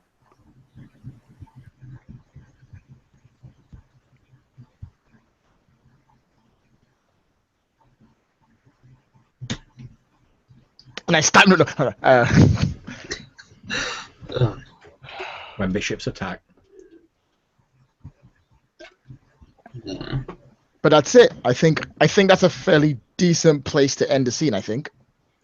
Okay. Because either he dies from the back. I probably won't be able to bandage him properly, and he will die. But no one's gonna help me. So. Okay, not a problem. So what I'm going to do now is I'm just going to call a couple of minutes break to the bathroom, etc. Then what I'll do when we get back is we will jump. I'll ask you about your preparations for this duel, and then we will jump forward to the sort of immediate prep and you getting into the area and that taking place. If that's okay with everybody. Because a lot of the sort of sailing together is just going to be used for the sailing through open waters, which I don't really feel we need to sort of go into in graphic detail. I'm assuming you're all doing your jobs on the ship. Pierre's inspiring people. Hal's working out his tactics, etc. with Daedalus's help. Nathaniel's probably like beating himself with like a birch leaf or something and like praying for repentance.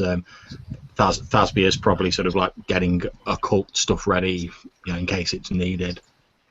So what we'll do is we'll have a short bathroom break for a minute or two, and then when we come back we'll move time forward to the time of the duel. So back in a few minutes, guys.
I didn't go anywhere.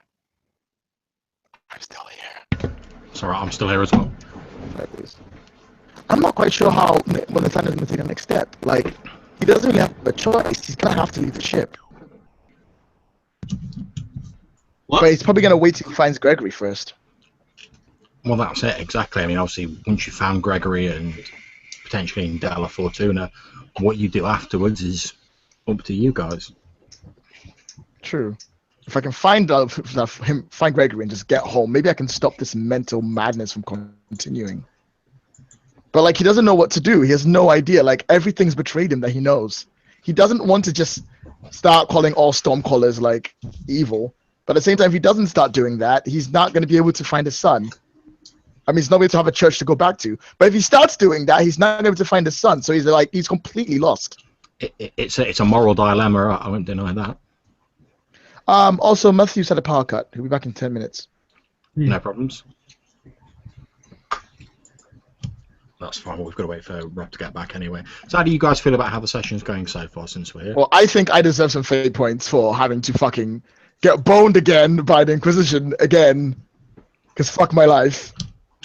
What can I say, man? It's the perils of like a couple of people taking aspects that are all themed around the same organisation gunning for you. So, no one else suffers. I'm the only one that always suffers from this. To be fair, the reason Captain Howe doesn't suffer is because like none of you have allowed the Inquisitor to get anywhere near him. Otherwise he probably would have been suffering.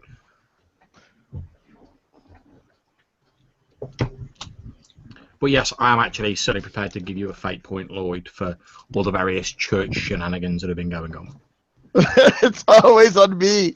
And this. Oh, did he die, by the way? Because no one bandaged him up other than me. Because I'm not a doctor. You bandaged him up. He's not died since it wasn't like a lethal shot, but effectively, to use like modern day terms, he's in like the equivalent of a coma. Oh, fair dues. Well, it's better than nothing. So you basically stashed him below deck in his quarters. Obviously, you've put like a guard.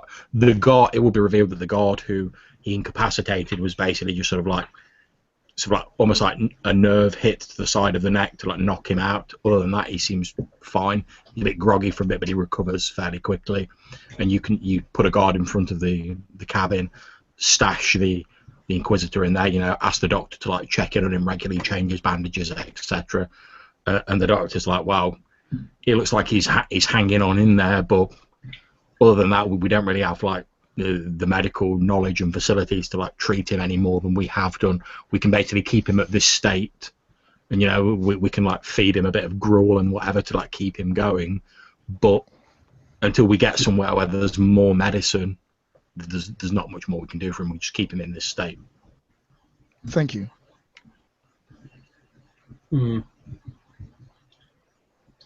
Well, the captain suggested getting provisions anyway, so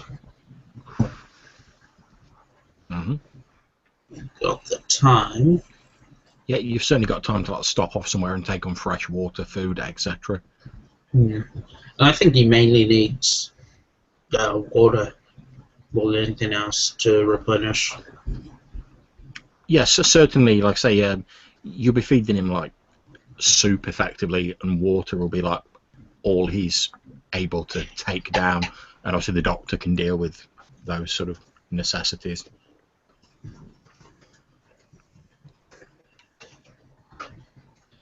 Yeah,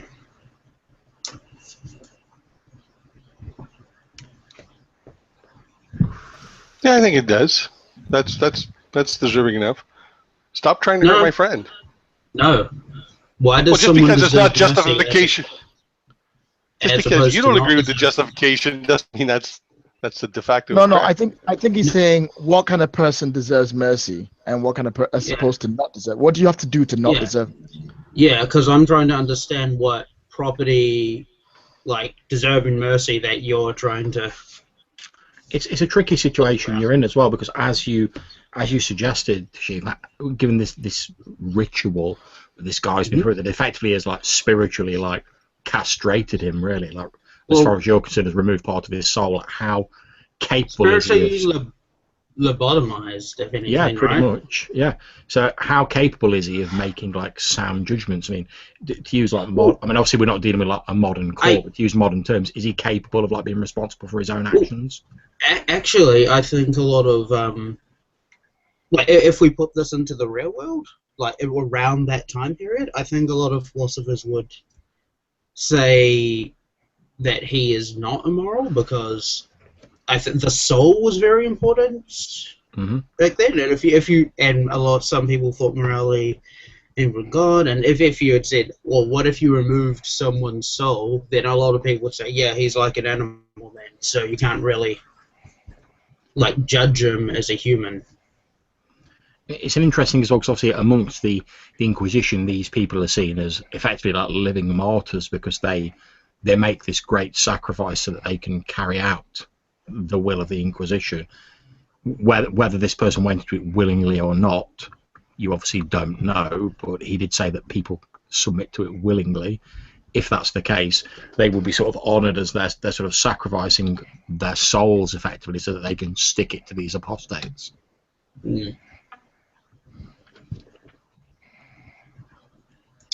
Yeah, I mean, in real life, if you consented to being lobotomized and then you committed a crime, like people probably wouldn't say, like, oh, well, you consented to being lobotomized, so you consented to entering the state from which you could be more likely Right. to commit crimes, as opposed to alcohol, which you What would you're say. yeah, but what you're talking about is mens rea, right? Guilty mind, guilty act.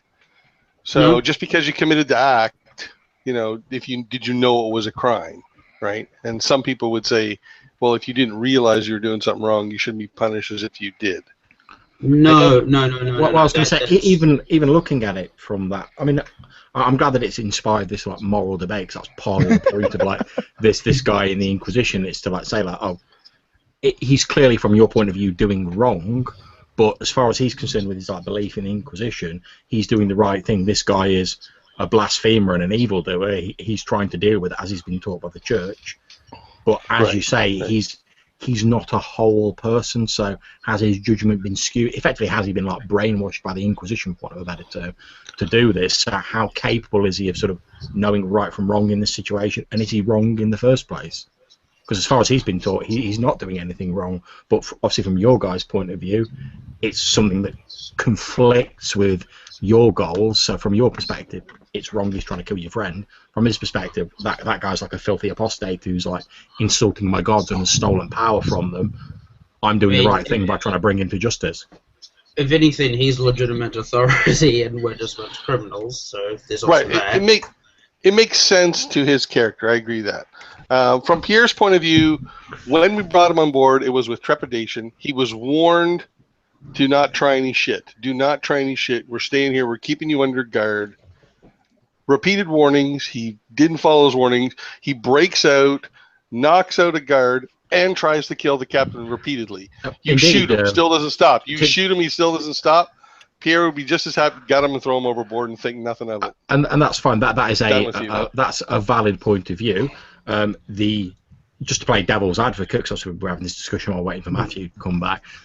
From his point of view, though, or from a certain point of view, he didn't actually attempt to break free or make any action to cause any harm until your captain started getting all, from his point of view, like up in his grill with his like wind calling powers and sort of flashing them about. At which point he admittedly smashed a door down. He then incapacitated a guard in a way that left no permanent damage to him. He then walked down the corridor. Obviously, you can assume that he was going to try and kill the captain, but he never got that far. That's not a certain motivation as to what he was going to do. He was then shot repeatedly by Thezeba. He sort of doesn't stop. Stop. Yeah, he then pushed Thezeba away. He then pushed Thezeba away with his abilities, doing no, because obviously it was just stress damage and no lasting harm to Thezeba either. Turned around, walked across the deck. The bishop was in front of him. He made no real attempt to like permanently harm the bishop. Effectively, again, just knocking him out of the way.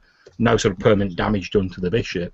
At which point, obviously, he was shot again. And finally, despite the fact he was ignoring the pain, his body just couldn't take any more actual damage done to it. And that's the point where he collapsed. So, first of all, as far as the captain getting in his grill, what if he was upset about people singing music? I mean, he was just because he has that judgment, it doesn't mean it's something we have to respect. We can acknowledge it. Right. We don't have to respect it. No, of course you don't. I still think, like, after we've beaten him, I still think it's immoral to then kill him. Well, Pierre wouldn't think so. Oh no, that's absolutely fine. Would I think so? I don't know. It's different points of view. I mean, I can certainly see the argument of you've incapacitated him. He's no danger to anyone. If he'd have just been sort of like he'd been storming across to kill the captain, he'd have got shot and he'd have died.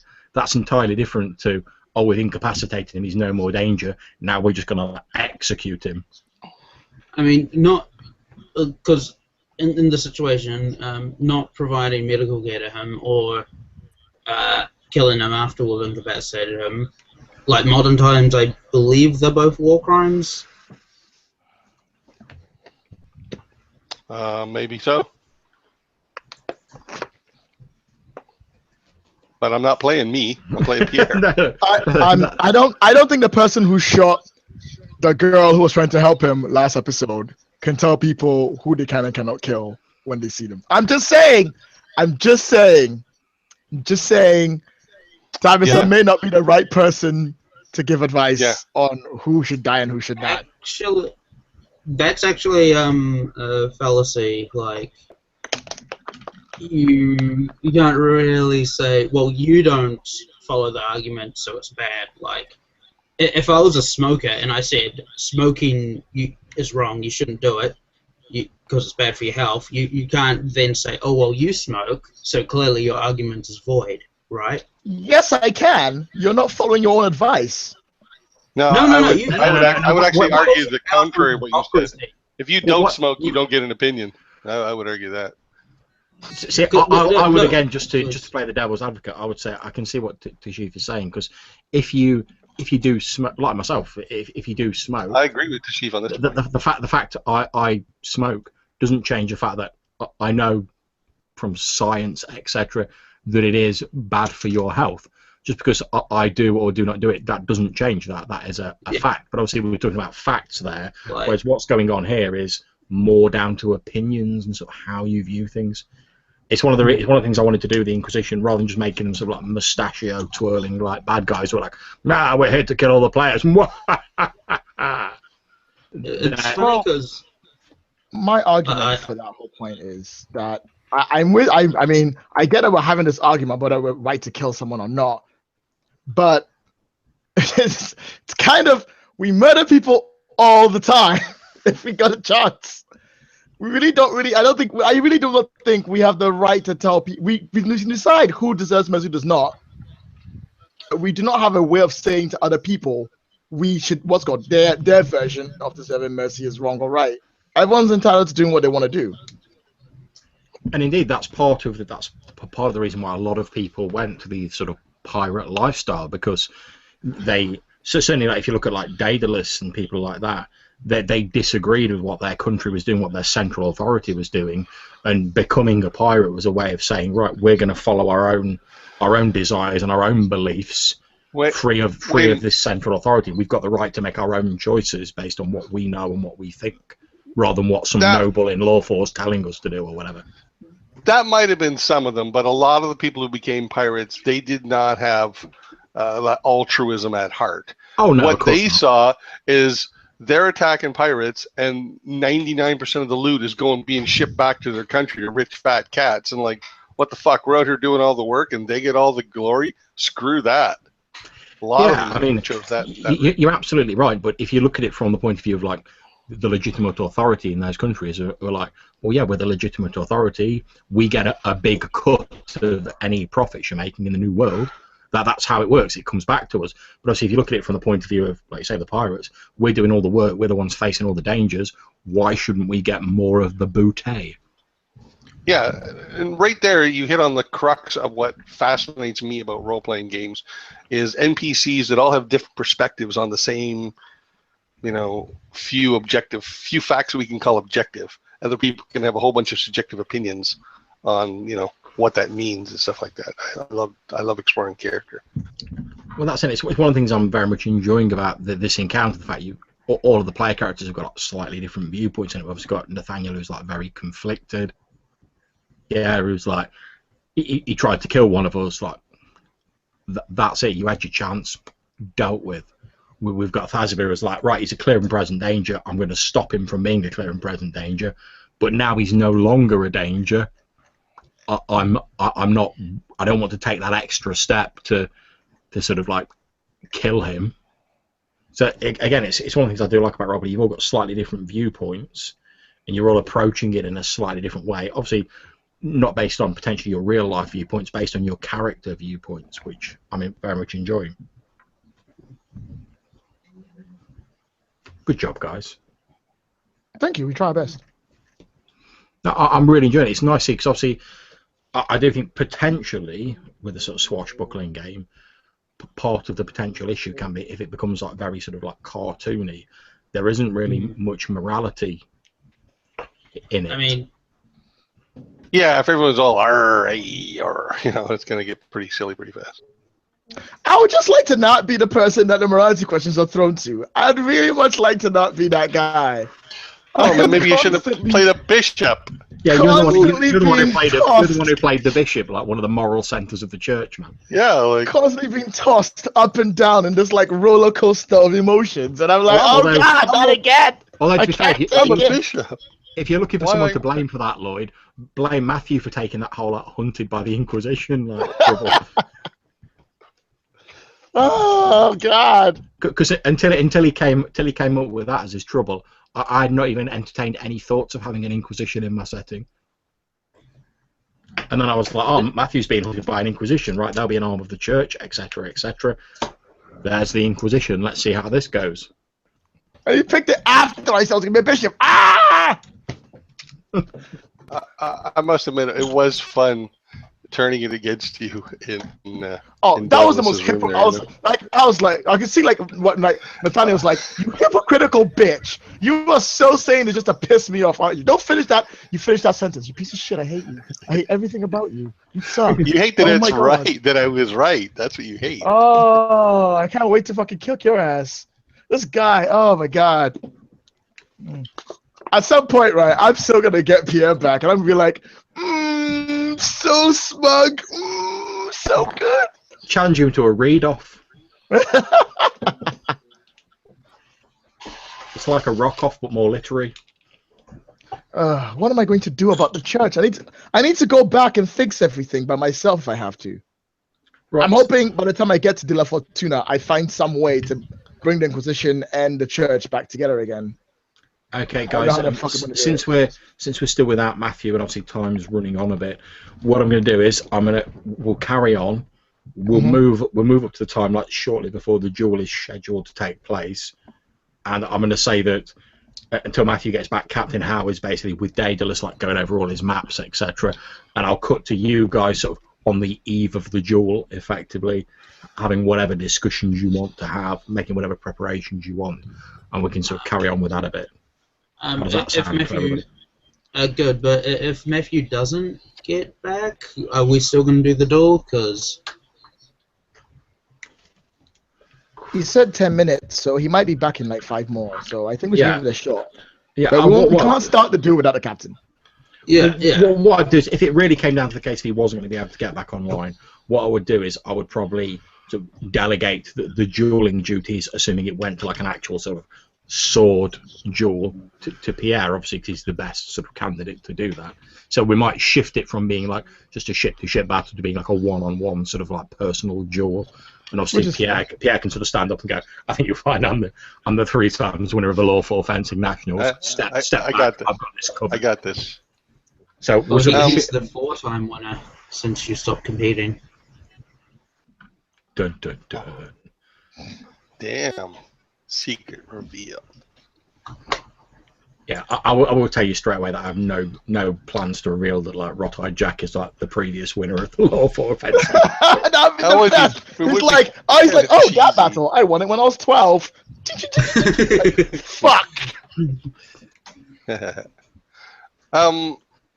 Okay, so during the 2 days, one thing I would like to do is I want to write a letter to my sister, and then I'm gonna find someone on board who's a non-combatant, maybe the cook or something like that, and tell him that if something happens to me, to make sure this letter gets to my sister. Yeah, the cook's like, oh, yeah, of course, Quartermaster. I'll see it delivered out. We're going to come out all right at this, aren't we, Quartermaster? Oh yes, of course. This is for emergencies. I may get drunk. Oh, right, you got me worried there for a sec, Quartermaster. So the other thing I'd like to do is I want to go around with the crew and I want to like create an advantage that could be used when we fight Rot-Eyed Jack, when we confront him, like forewarned is forearmed kind of thing. Okay, make me an officer roll. Yep, and I have a stunt. So how's that? Yeah, that'll do it. What do you want to call this advantage? Ready for Rot-Eyed Jack. Nice. Again, there's a free invoke of that. Okay.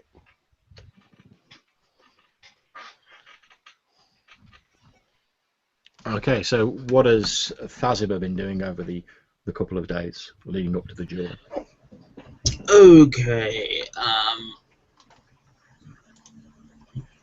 I'll be casting a spell on the ship, so to make it more durable for ship-to-ship combat. Okay, not a problem. Make your roll.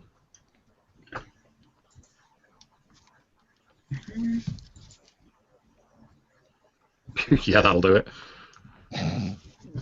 Okay, not a problem. So in the run up to the duel, you sort of go around the ship. You collect like a couple of like wood shavings, a few bits and pieces from the ship, which you can use to put this blessing on the ship of durable.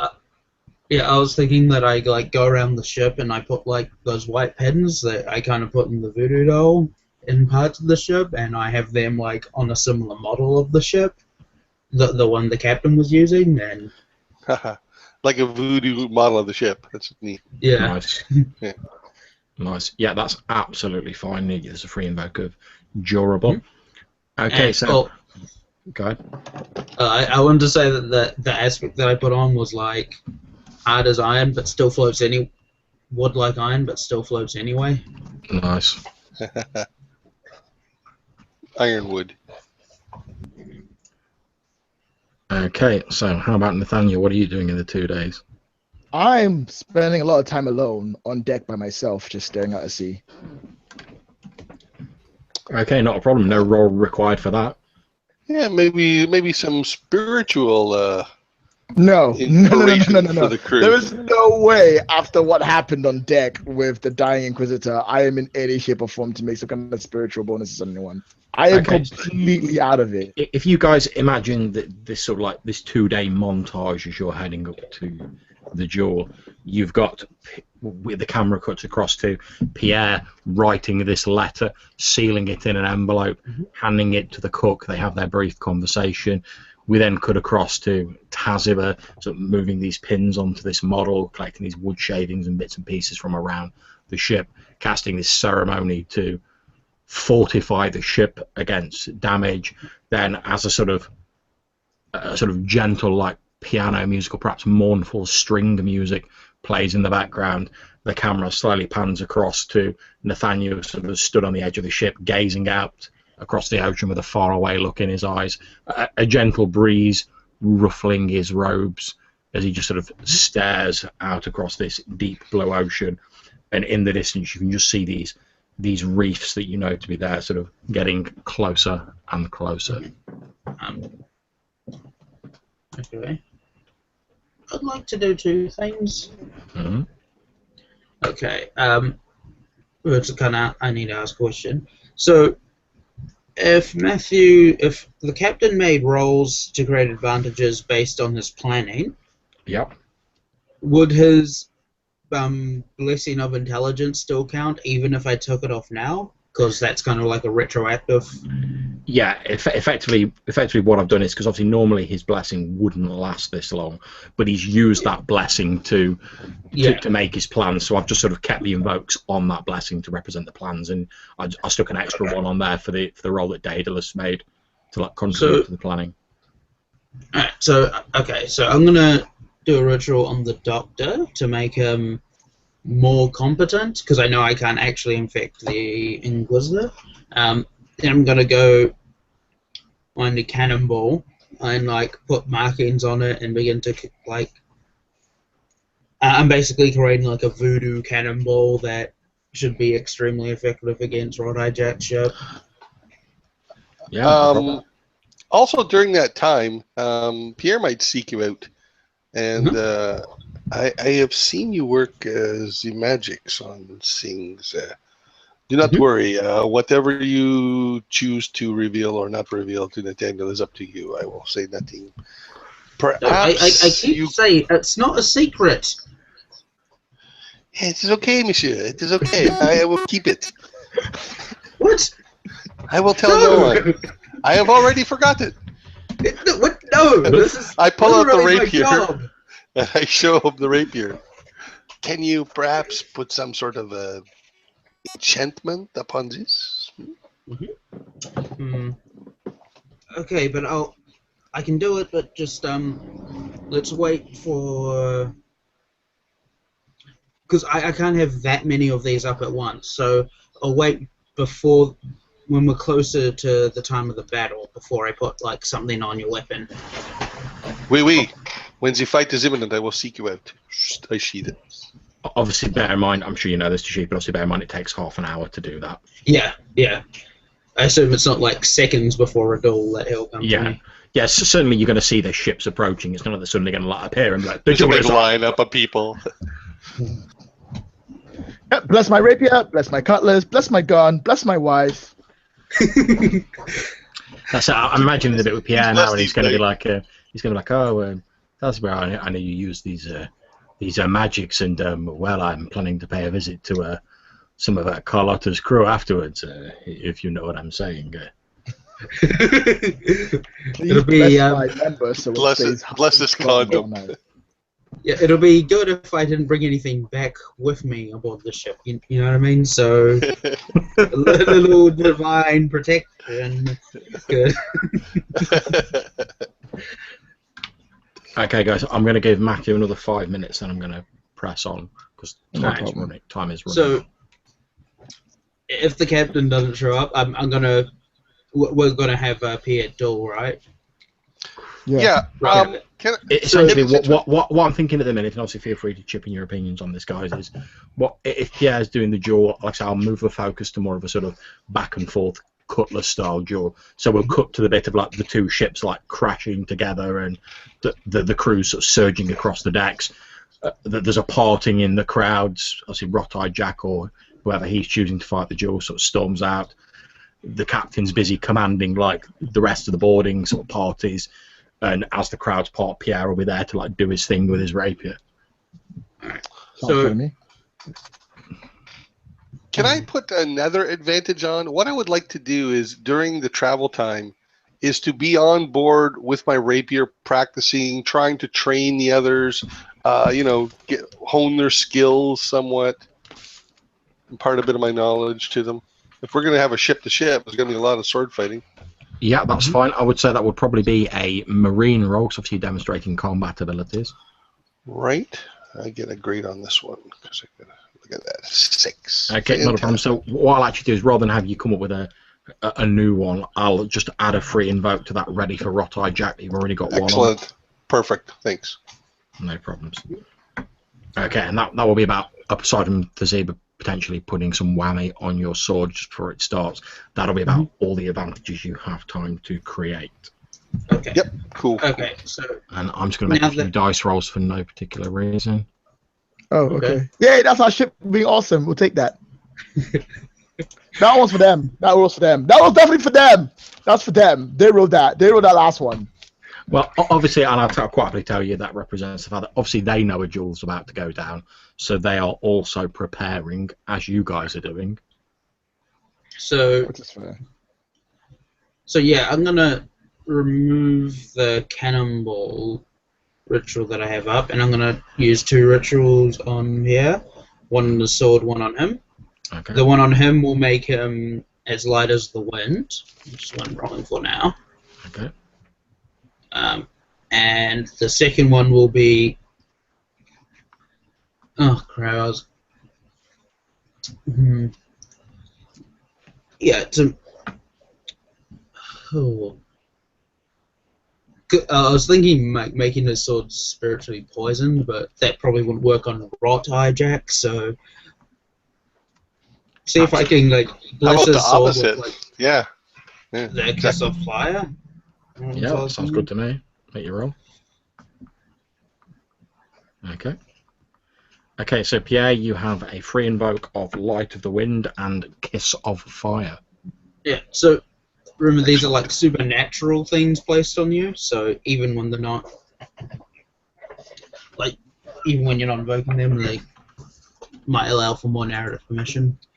Mm-hmm. Yeah, as long as you've got the invokes still on them, you can use them, and as Tishiv says, they do give you a certain amount of narrative permission. Yeah. So for the arrow, because I'm keeping like the iron wood aspect kind of up, and I'm worried that we might end up in a ship ship-to-ship fight anyway, so Mm-hmm. I'm going to be in my cabin with the ritual to bless the cannonball set up. Yeah. So it'll be kind of like if we get into a ship-to-ship fight, all we need to do is just buy enough time for me to succeed in this ritual. Then we'll pretty much have our ace in the hole.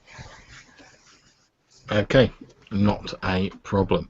So, since Matthew's not rejoined us yet, I'm going to move ahead, as I've said, to the sort of moment when the two ships crash together. So, what happens is this, to give you a bit of a sort of narrative of what leads up to that.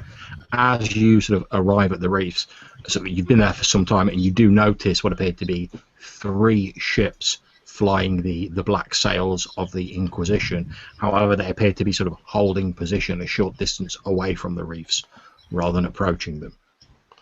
Do we see the Inquisition ship? Maybe look through spyglass, see if we can see it anywhere. Like I say, you see 3 Inquisition vessels, like war sloops. Oh, okay. But they appear to be sort of holding position a short distance away from the reefs rather than like moving in to engage. I see. Eventually, in the distance, you do spot what appears to be Rothhide Jack's lumbering hulk of a ship, the Venom, which has a large sort of like open-mouthed snake as its figurehead, sort of moving towards you. You also see there appear to be another 2 ships behind it that you're not entirely familiar with, unless you want to make some sort of knowledge roll. Can I make a knowledge roll? Yeah, of course. You can all see it. Okay. As you sort of look across, you can see that one of the ships has white sails and has a sort of like a golden draconic emblem on the sails. The other has black sails and has a silver serpent on the sails. The Silver Serpent is a smaller bark ship, normally has a crew of about 125, 28. And the Gold Dragon is a war galleon, normally has about 200 crew. It's a similar sized vessel to Rothhide Jack's own ship, and they appear to be sort of in formation with Rothhide Jack's ship. Now, with your sort of knowledge of all things seafaring, Nathaniel, you know that these 2 ships are believed to belong to a pair of twins, both pirate captains, known as the Driftwood twins. They're sort of strange veiled pirates who wear these odd sort of like skull masks to terrify their opponents when they attack them. Wonderful. Great. That's just great. Okay, so what happens is as they move into the reefs, obviously heading towards you, there is cavalcades of cannon fire on both sides. Both ships take a bit of damage. Rothhide Jack's ship takes more damage. It has to slow down to navigate the treacherous reefs, so it takes a lot more damage than your ship. However, eventually it does reach you, and there's a loud as the ship sort of like your ships crash into each other. The 2 ships that are following it sort of also move in, although they've not locked together with your ships. There's a cry as your boarding parties, your sailors, sort of swarm over onto Rothhide Jack's ship, and the twisted sort of rotting, fetid members of his crew swarm over onto your decks. They're all covered in barnacles and dripping slime and seaweed as they move onto your decks. The air is full of the sound of clashing cutlasses and discharging pistols.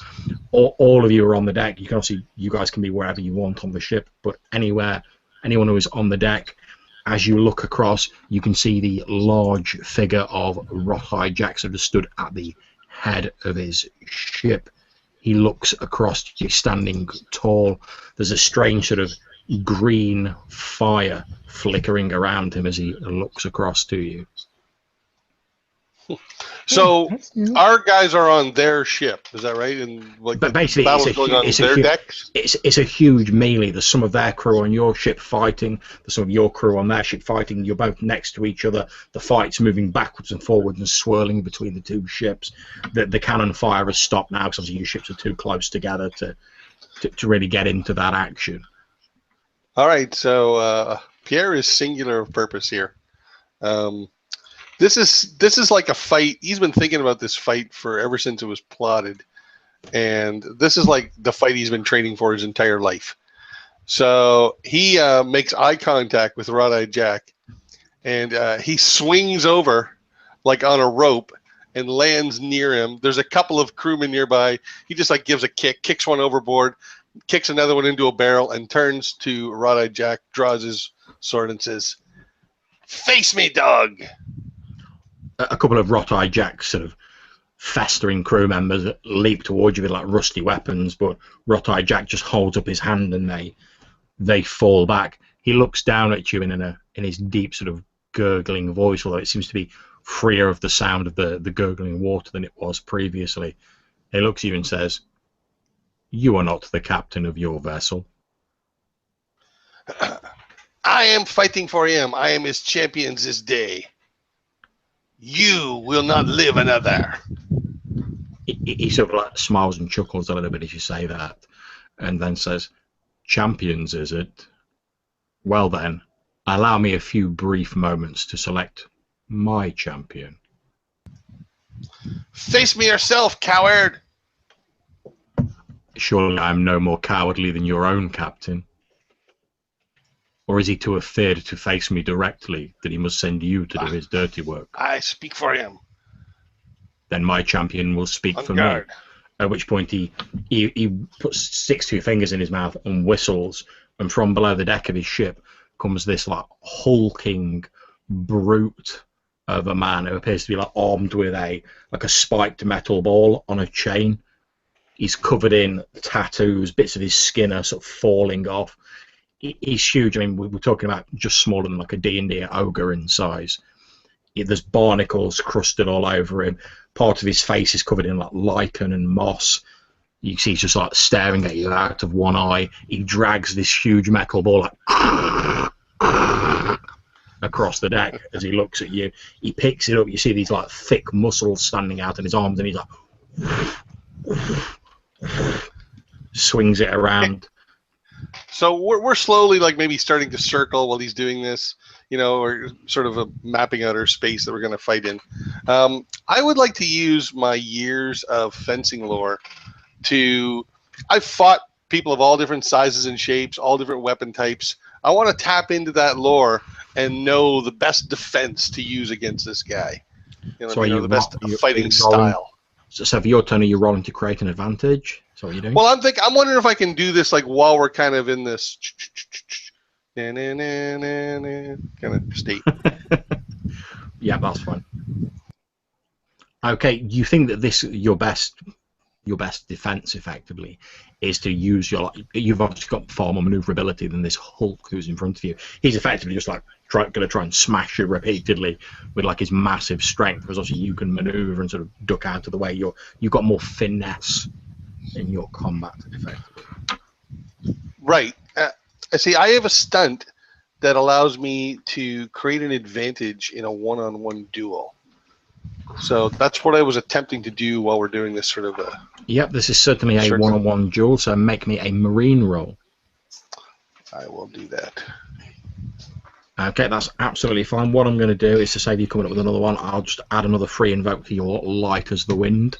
So you've got 2 free invokes of that now, because you recognise that your manoeuvrability is the best way. Like, basically, don't be where that huge cannonball thing he's wielding is going to hit the deck. Got it. His action is, as he sees you sort of like dancing around and trying to size him up, he's just going to swing this huge ball on a chain at you and try and like smack you upside the head with it. All right. So I'll make his attack roll. So if you care to make a defense roll. Yeah. So I just roll my marine stat. Is that it? Yep. Okay.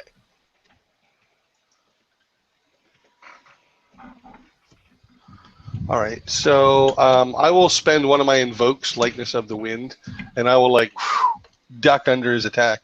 Okay. I'm also going to use one of the advantages that they created, ready for action, in order to add +2 to mine. All right, so when I see him make that maneuver, I will counter maneuver with one of the many I know as a fencing champion, spending a fate point as I do so to be a +1 over that. Okay, not a problem. So he swings this huge ball and chain. It impacts with the deck where you were standing a few moments earlier. There's a loud like as it hits the deck, like splinters of wood and sawdust fly up into the air. But you've like nimbly sidestepped, and you're no longer where you once were. You see him sort of, he's like starts pulling this thing back up out of the deck. But also you get a chance to go before he does that. Yep. So I'm going to stand up and try and cut him across the thigh. I didn't roll very well. Let's see what you roll. Okay.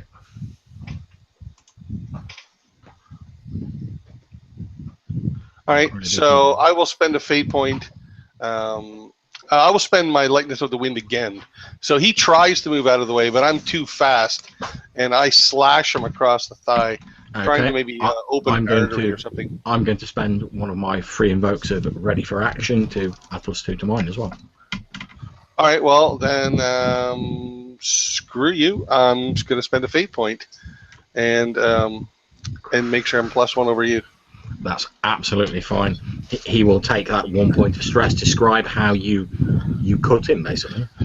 So he comes in with his big heavy weapon, and I like move through his legs, kind of on a tumble, and I slash him across the inner thigh there, where I know there's an artery. Okay, as you slice him across the thigh, you see this sort of like strange, sort of like briny, sort of like liquid dripping out of him rather than blood, and he's like. So Rick staggers back a few spaces. Pretty much all the fighting seems to have stopped in the area you're in now. Like your crew are like cheering you on, Pierre. Whereas obviously the Rot-Eyed Jack crew are like, "Go on, one, fucking cut him! Go bring him and send him to the locker." At this point, I'm just going to ask, what are Nathaniel and Thazima doing? Obviously, everyone's aware of like this duel going on, but there's still the fighting going on amongst the crews elsewhere. Well, I'm probably doing my best to not get involved in any fighting because I cannot fight for crap. So I'm trying to avoid everyone and like stay with groups of people and keep myself safe. That's not a problem. If you want to stay below deck, you can do that. The fighting hasn't spread below deck yet. It's all sort of on deck. The problem is that I have to be on deck, so I need to know what's going on. I can't just hide away. So what I'll say then is you've effectively almost like commandeered like some of the crew, and you're sort of stood with a group of them sort of at the far end of the ship near the captain's cabin. Sounds fair to me. How about Tazima? I'm downstairs in my room with my cannonball ritual ready. Okay, not a problem. So we move on to the next round of the duel. This huge hulking figure, sort of still like not having pulled the ball and chain out of the deck, just like lashes out with one of his like huge arms, trying to like sideswipe you effectively, Pierre.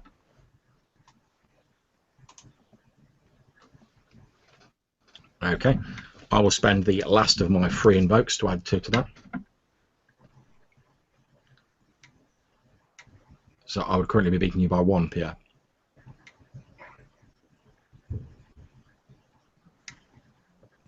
You're on mute, Pierre. I'm sorry. I'll take the stress. You said it would be 3. Yep. I can take 3. That's no problem. Well, actually, I'm only beating you by 1, so it should be 1 stress. I'll take 1 then. Okay, not a problem. Basically, you throw yourself backwards, and just like the tip of his like fingers catch you, your ears ring for a bit, but you shake it off. You're pretty sure that like if he'd have made full contact, I could have almost like taken your head off your shoulders. Yeah, I also did this as a way of like setting him up for, you know what I mean. Now he's extended, sort of thing. It's my plan. Not a problem. It's your go. All right, so. Take that, mofo.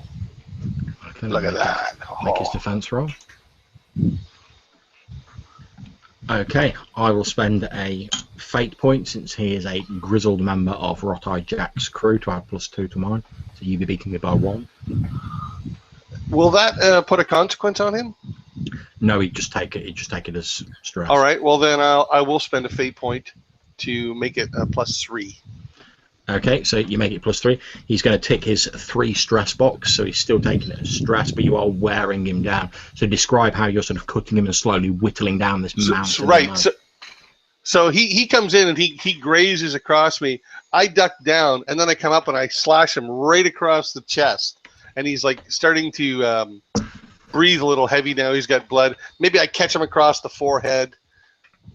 Okay, you see this He's weird sort of panting, like huffing and puffing, and I'm like, dodge. you see this weird sort of like ichor, this briny substance that seems to like serve them as blood, sort of leaking into his eyes. He turns around like just for a bit of flavour, like lashing out wildly to try and get you, but actually like hits one of the other members of his own crew, like sending him flying across the deck. A couple of the other crew are like sort of laughing at this general carnage that goes on, and then he sort of swipes his other hand out. It's almost like semi-blind, like looking through his one good eye, like lashes out again in your direction. Okay. Let's hope with this semi-blindness his aim sucks, but apparently not. Okay. Okay, I'm beating you by 2. So I'll take 2. I can handle that.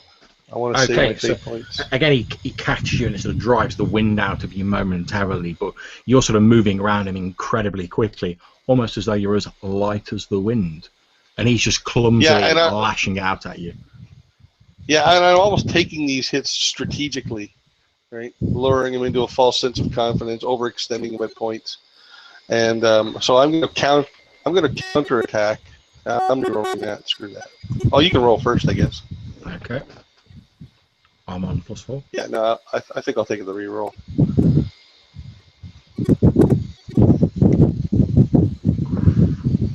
Okay, so as the sound of the wind wafting through the sails sort of fills the air, if you stick with that, you'll just be getting a boost rather than inflicting any damage.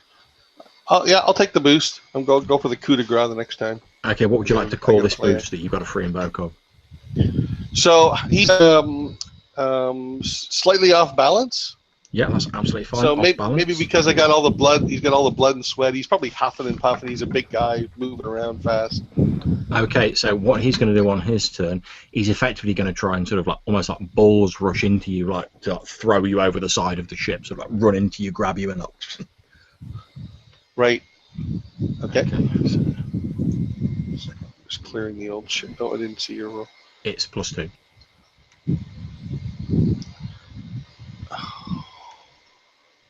Okay. Don't forget you have your free invoke if you wish to use it. Right. So I'm going to use my boost. So he comes bowling in and he just about gets me, and at the last minute I throw myself flat, and he kind of goes over the top of me. Okay, he goes over the top. He just manages to catch himself before he goes overboard, and he sort of turns round. Obviously, you're ready for him as he turns round. Oh yeah, look at that. And stab. Okay, so he's going to take the last of his stress boxes. How do you deliver your blow this round? So he hasn't taken a consequence yet. Is that right? No, he's just ticked all of his stress boxes. Okay. Okay, so this time, he goes over me. I go flat, and I step up, turn around. I know exactly where he's going to be, and I give a lunge out. And this time it like goes right through like the meaty part of his bicep. Okay, not a problem. I'm now going to bring, since he's now effectively lost all of his stress, I'm now going to bring his stunt into play. As you sort of like cut him across his bicep, he lets out this tremendous sort of bellowing roar that seems to shake the very timbers of the ship you're going on, and he just sort of runs towards you like with a series of like punches, obviously just designed to pummel you into the deck. So I don't like that. He will be adding +2 to this roll, which will make it a +6. Okay, I will spend a fate point to add +2 to that. I thought you had none left. You already said you had none left. No, that was the last of the free invokes that they'd made earlier on. Oh my god. All right. Well, I'm out of fate points. I don't know. I thought it was good. Apparently, okay. I'm wrong. So, let's see. So you would take 2 levels of stress. Okay. Okay. So he does. Right. He delivers some of these blows to you, but you're sort of like moving back, so you're only catching these glancing blows, sort of dancing across the deck as he's like.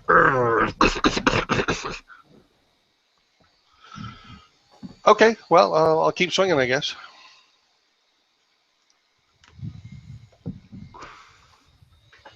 Okay, not a problem. I'm currently beating you by 1, so you... There's nothing I can do. you swing your sword and he like catches your sword blade on like the sort of bony part of his forearm, and then he sort of leers close to you and sort of grins, showing that he's taken no damage. You can smell this like this rotting like fish stench as his breath like wafts out towards you, and then he just basically grabs like either side of your head and he's trying to like squeeze your head. All right, so I'm going to take a mild consequence and. Well, you still get a defense roll. Right. No, I did. I rolled shit. I thought I rolled shit on that defense roll. Oh, well. Maybe not. Yeah, 2. Okay, so if you're taking a mild consequence from that, I'm going to say your mild consequence is blurred vision. As he sort of like squeezes your head, you manage to wrench yourself free, but your vision's all blurred and there's this ringing sound in your ears. All right. Well, I'll just keep fighting. I'll just keep going. Okay, so make your roll. I'm just going to cut away for a moment to Nathaniel from where your sort of elevated position. Go ahead. Cabin. Yeah, you go ahead. You look across Nathaniel. You see this like man-mounted of a thing sort of like squeezing Pierre's head. You see that look of pain on his face as his like head's in this vice like grip. He shakes himself free, but you can see he's sort of like staggering and sort of almost like he's a bit sort of drunk. He's like trying to clear his head, and like it doesn't look like it's going well for Pierre. Oh, God darn it. Okay, I look at what I meant. I'm like, I need you to get me there. Could you get me? Could you the rope thing? Just okay. Look, just let me hold on. You just swing, just swing me. Okay, so I'm gonna try and swing. I'm like, so is that what we do? I just hold on. I'm too old for this. I'm gonna try and swing over towards Pierre. Okay, so that's me making a roll for the crew. Mm-hmm. They're going to effectively create an advantage and give you a free invoke for your roll, which is going to be a navigator roll. Okay, so I'm holding on, and I'm like, what am I doing? They're like, hold on, Bishop, and they're like shove you off it into like space. All right, so I'm gonna go for my navigator roll. Watch me fail this horribly. Oh, that's not so bad. 2, and with a free invoke 4. Okay, not a problem. You land sort of on the deck of their ship, but it's going to take you like another round to like push your way through the crowd and get to where this combat's going on. So Pierre, it's back to you. Your ears are ringing. You can hear your pulse thudding in your ears, but it's not difficult to see this man mounted even with your slightly blurred vision. Right. I'll swing again. Go for it. 5. Okay, I'm on 3. You're beating me by 2. So, what mild consequence would you like to give me and describe how it occurs? I'm going to say that I cut him in the foot, so he's limping now. Okay, not a problem. So he's limping, and you've got a free invoke of that. As he's sort of like hopping around on his foot, like he's going to try it. He puts his foot down and tries to steady himself. He's going to lash out with his other foot, trying to like boot you away from it, effectively. He's going to stand on his weak leg to kick you with his good leg? Yeah, pretty much. He doesn't look like the sharpest tool in the carpenter's box, to be honest. All right. So make a roll and let me know what it is. Cause my dice I thought I was waiting for you to roll. I've rolled. It's a +3. So my dice roller appears to be playing up, but it's a good roll from me. +3. Epic. So he misses by a mile. Like, it's slow and clumsy. Okay, yeah, he swings out towards you, but obviously overbalancing slightly due to, as you say, ridiculously standing on his bad foot. You're just like, psh, and sort of take a step backwards, his foot flails through empty space. So this time, I'm going to try and stab his other foot, and I am trying to make him limping in both feet. Like, that is what I'm going for. You know what I mean? Okay, basically crippling him. Let me know what you get. Good. Okay, I'll make his defense roll. So I'm good at the minute, but don't forget you've got a free invoke. I'll boost that. Okay, what moderate consequence would you like to give him? So he is now, how about, can I say, like, can't walk? Like, temporarily, I'm saying. You know what I'm saying? Like, hobbled, effectively. Hobbled, yeah, there we go, hobbled. Yeah, that's fine, you've got a free invoke of that. He sort of, like, falls to his knees, his legs can't support him anymore, he's still, like, flailing about and trying to get to you. However, it's at this moment when the flying sort of priest manages to push his way through the crowd. You see this, like, huge mountainous, like, creature on its knees, still sort of like flailing about and trying to grab hold of Pierre. and I scream, Pierre, hit his hands! His hands!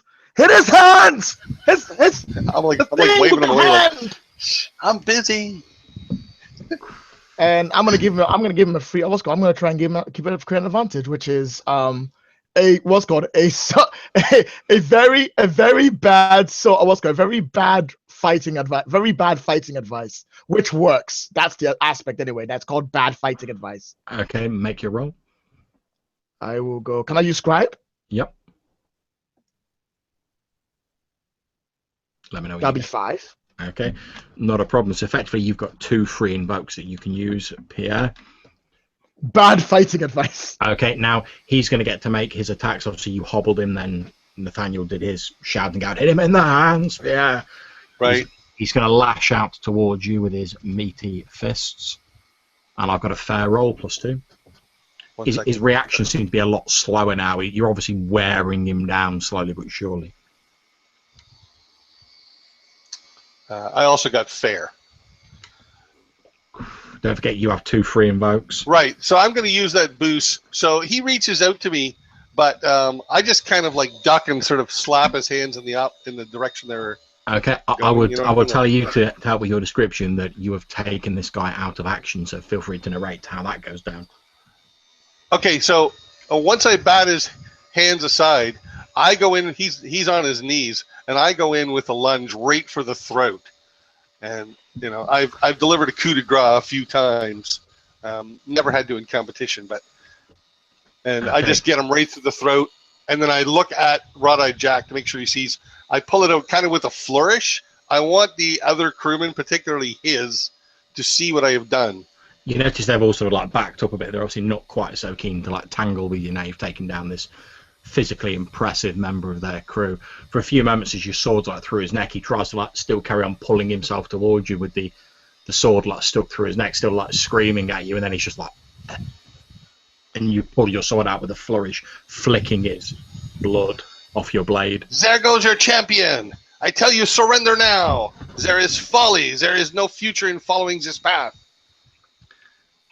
As you're saying that, Wrought-Eyed Jack smiles, cracks his knuckles, draws out a cutlass, slowly walks towards you across the deck. That's fair. After I'm beaten up with no fate points. And he smiles as he takes he sort of holds his cutlass out. You can see from his stance that he's obviously used to using it. Although the cutlass it's almost a more sort of a cleaver-like blade than the weapon you're used to. And he says, "Now really, you didn't expect me to fight fair, did you? I am a pirate." I'm gonna take action. Unless Palace wants to take action first. Yeah. Quick question. When he says the line, you didn't expect me to fight fair.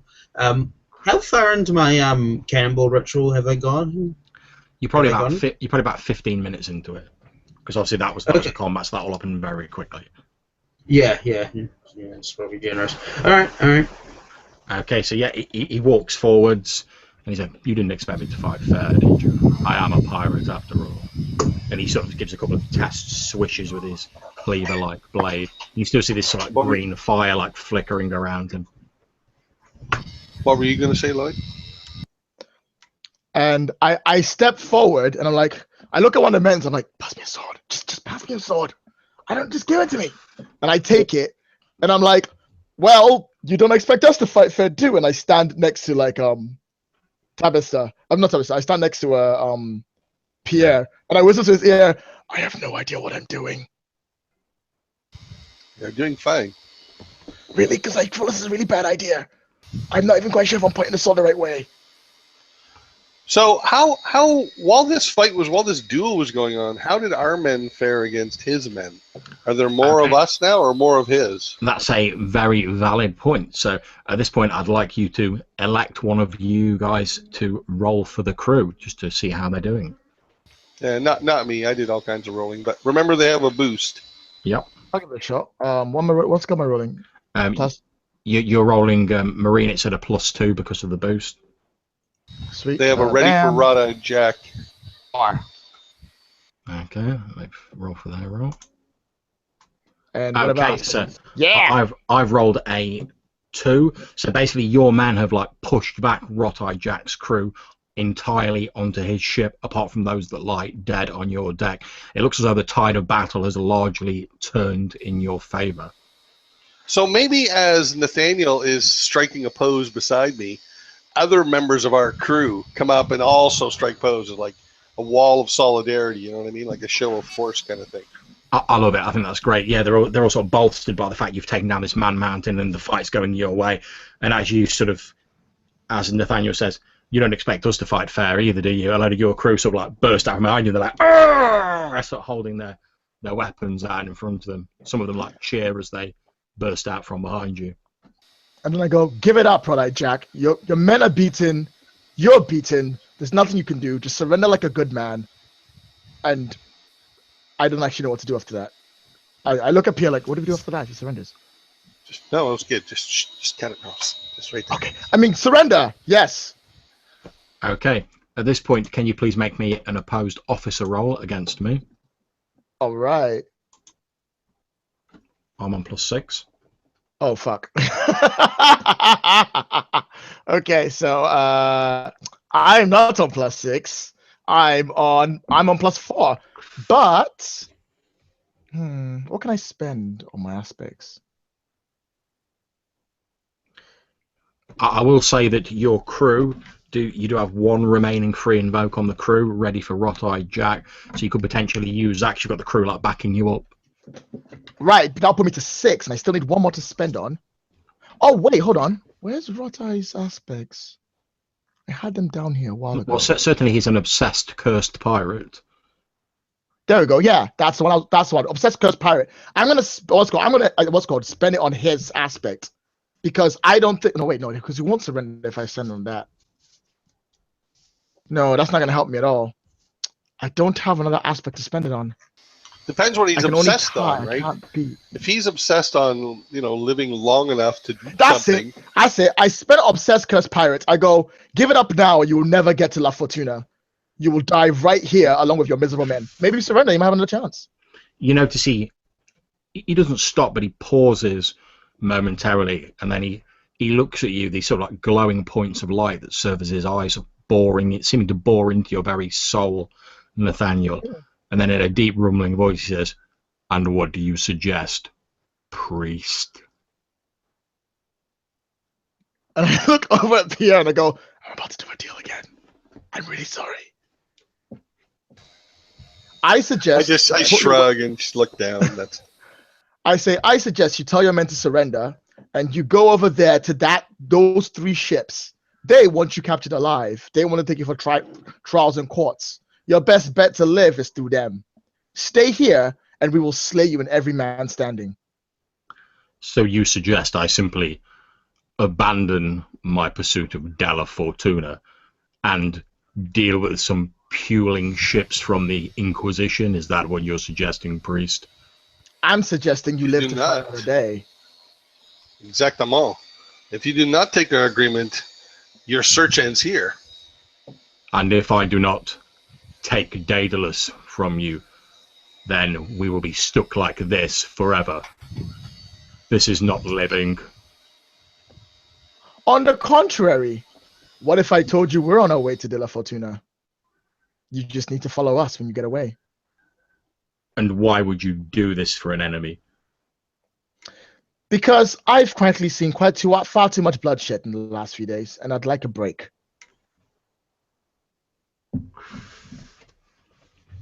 He pauses for a few moments, then leans down to one of his crew and says, "Tell the twins to deal with the Inquisition vessels, whilst I parley with these people." We will pause for a few moments. Let us go aboard your ship to discuss the terms of this arrangement. You have my word under the pirate code that I will inflict no harm on anyone unless I am attacked whilst I am on your vessel. Remember, monsieur, these are terms for your surrender.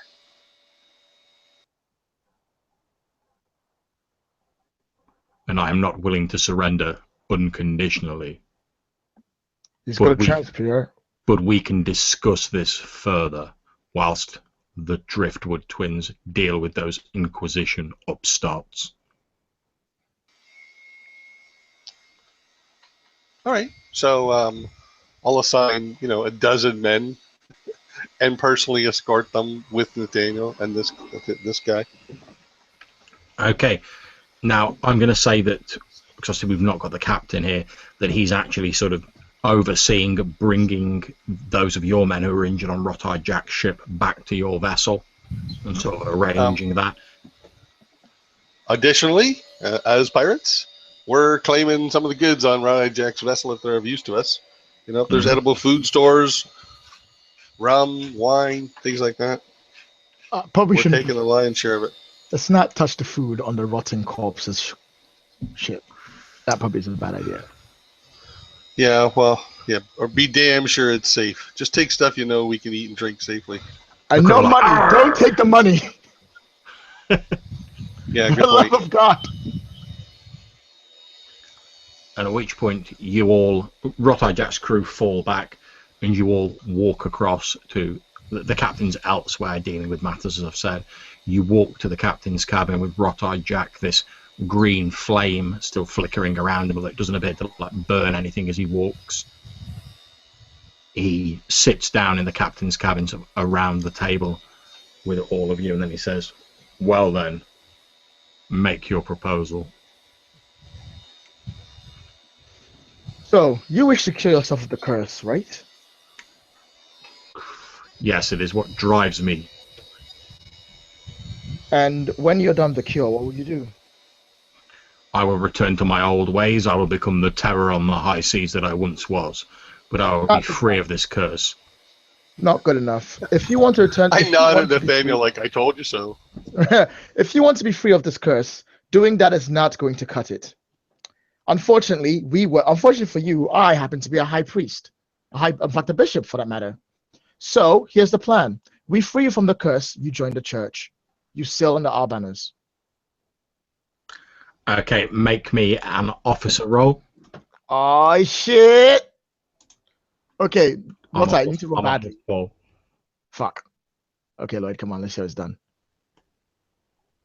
Show us done, Lloyd. Oh, God. Oh, God.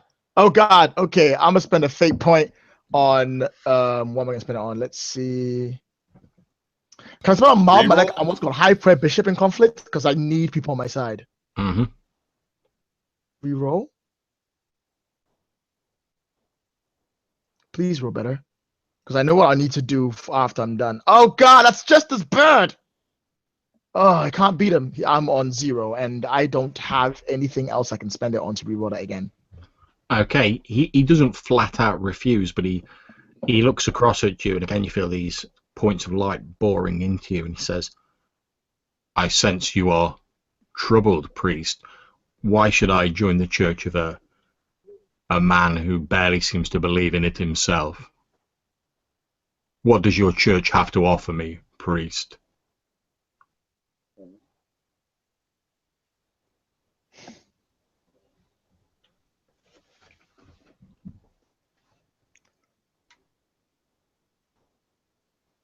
I lean forward. I look him in the eye. At least I try to look him in the eye because I've got to come up with nothing else to say, something different. Maybe not to offer you now, but when my church is no longer in conflict, when we are finally aligned together, we are going to be a force that is basically unstoppable amongst these lands. How would you like to be one of the high-ranking captains of the next archbishop and maybe even the next pope?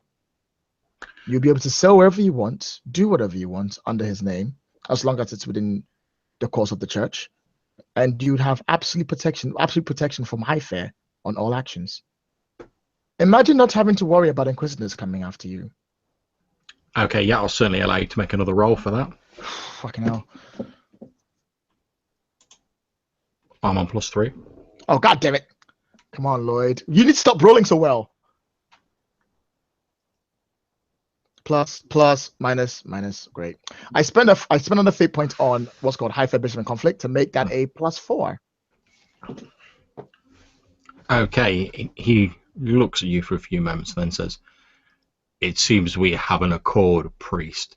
If you can assure me that what you say is true, and you are willing to lead us to Della Fortuna, I will sail under the colours of your church."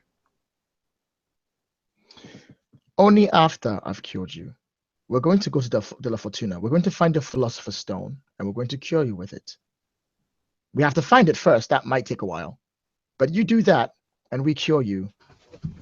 As this conversation's going on, from outside, you guys can hear the sounds of like cannon fire in the distance as these two other ships engage the Inquisition vessels. Yeah, I don't care. I mean, we are so beyond that problem right now. So not there. I have no dogs in that race. I don't care. Rot-eyed Jack looks at the three of you in the cabin. He takes out a gold coin from his jacket, puts it on the table, picks up this like cleaver blade that he's carrying, and with two sweeps cuts this gold coin into 4 quarters. And he slides 3 of them towards yourself, taking 1 of the quarters for his own, and then says, "It is agreed then."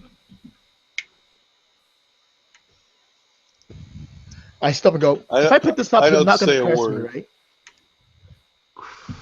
That is only a silver coin. That means you have been accepted into my crew. And only a whole coin. I promised I would do no harm to anyone whilst I was on board your vessel. That's a good point. All right, I take the coin. Then the deal is done. We'll find your Philosopher's Stone, cure you, and you're still under our flags. No more hunting down what's called a lovely lady, by the way. You leave Carlotta out of this.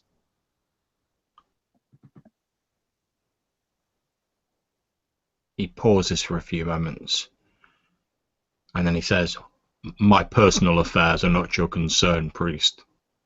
It is when it concerns her. If you want to get back with the lady, you can do it the hard way, with flowers and conversation and whatever it is people do to be with women. I don't know. Pierre, this is okay. It is okay, Nathaniel. If this plan comes to fruition and he is turned to normal, then when he seeks out this Carlotta, he might find that she is well waiting for him. And being in that form, he will be vulnerable should he try to harm her, huh? That is a good point, actually. You know what? Feel free to hunt Carlotta after you're cured. That's perfectly fine. If you want to have to shoot you in the face, you're welcome to it. He gives a surprisingly human chuckle, and then he says, "I see. You have taken a fancy to her, have you, priest?" That is not what has happened. I am not. This is... Are we done? We have an agreement. Good. I will return to my ship. I will return to my vessel, and we will follow you to Della Fortuna. But I warn you, priest, do not cross me in this. I will hold you to your agreement. The deal is made, and I do not lie. That remains to be seen. But I will hold to this bargain. And he stands up, this fire still flickering around him, and he begins returning to his own ship. At some point before at least before I leave the ship, I'm going to carve Pierre was here in it. Yeah, not a problem. That's easily done. Rot-eyed Jack moves back aboard his vessel. Your captain, Captain Howe, has seen that all of your wounded and injured have been brought back aboard your vessel. Rot-eyed Jack doesn't seem to give a fucking shit about his men who've got injured on your vessel, and your crew have just sort of like tipped him overboard, basically. They're just sort of like, "Oh, we don't want these horrible, like, stinky things on board." Over the side they go. He returns. I'm not dead yet. Oh. I'm actually okay. I'll just leave it. He returns to his own vessel, and a few of his crew are looking at him. They're like, "Captain," and he turns to them all and says, "Listen to me, my crew. We will follow them to Della Fortuna, and we will all be cured of this horrible, horrible curse. We will once again be men." At which point a sort of slightly ragged cheer goes up from his crew. They turn sail and they sort of fall in behind your ship. You can see Rot-eyed Jack stood behind the wheel of his own vessel. He looks at you And you see him like raise his hand to signal that they're ready, and that is where we will end the session, gentlemen. As we're sailing on, I put my hand on Nathaniel's shoulder. Sure, you are a most interesting person. You consistently make deals with devils and see good where I could see none. Do you see these robes I'm wearing? What'd you say? Do you see the robes I'm wearing? Hey, I have respect for you, monsieur. Perhaps you might wish to tell Daedalus about this deal. No, I mean these robes I'm wearing now. These robes, do you see them? Oui, oui. By the time we're done at La Fortuna, I don't think I will be able to wear these robes of pride anymore. So I'm going to do my best to make sure the church is safe no matter what I do. If it means I have to make deals and compromise my own position, I will do it. But I am going to restore my church to glory. No more Inquisition taking people's hearts, and no more of any more fighting amongst my people. I am done. Okay, I will and destroy the world if I have as to. he says that, and he says he's going to restore his church, and you begin sailing off towards whatever waits you at Della Fortuna, you can see the sort of Inquisition ships have fared badly against the two pirate vessels, and they're going down basically. You see the two vessels slowly start to move towards Rot-Eye Jack's ship, falling in behind him, and the three of them begin following you as you sail out across the blue waters. And you hear Nathaniel's voice saying, "I'm going to restore my church, even if I can't wear these robes anymore." And that is where we end the session, gentlemen. Thank you very much for playing. I'm quite happy to chat for quarter an hour or so, but for now I'm going to just say thanks to all my players, to Lloyd, to Rob, to the Chief, and obviously Matthew has unfortunately had some technical problems, so he wasn't able to get back in the hangout. But thank you very much for watching, and I'm going to end the broadcast now.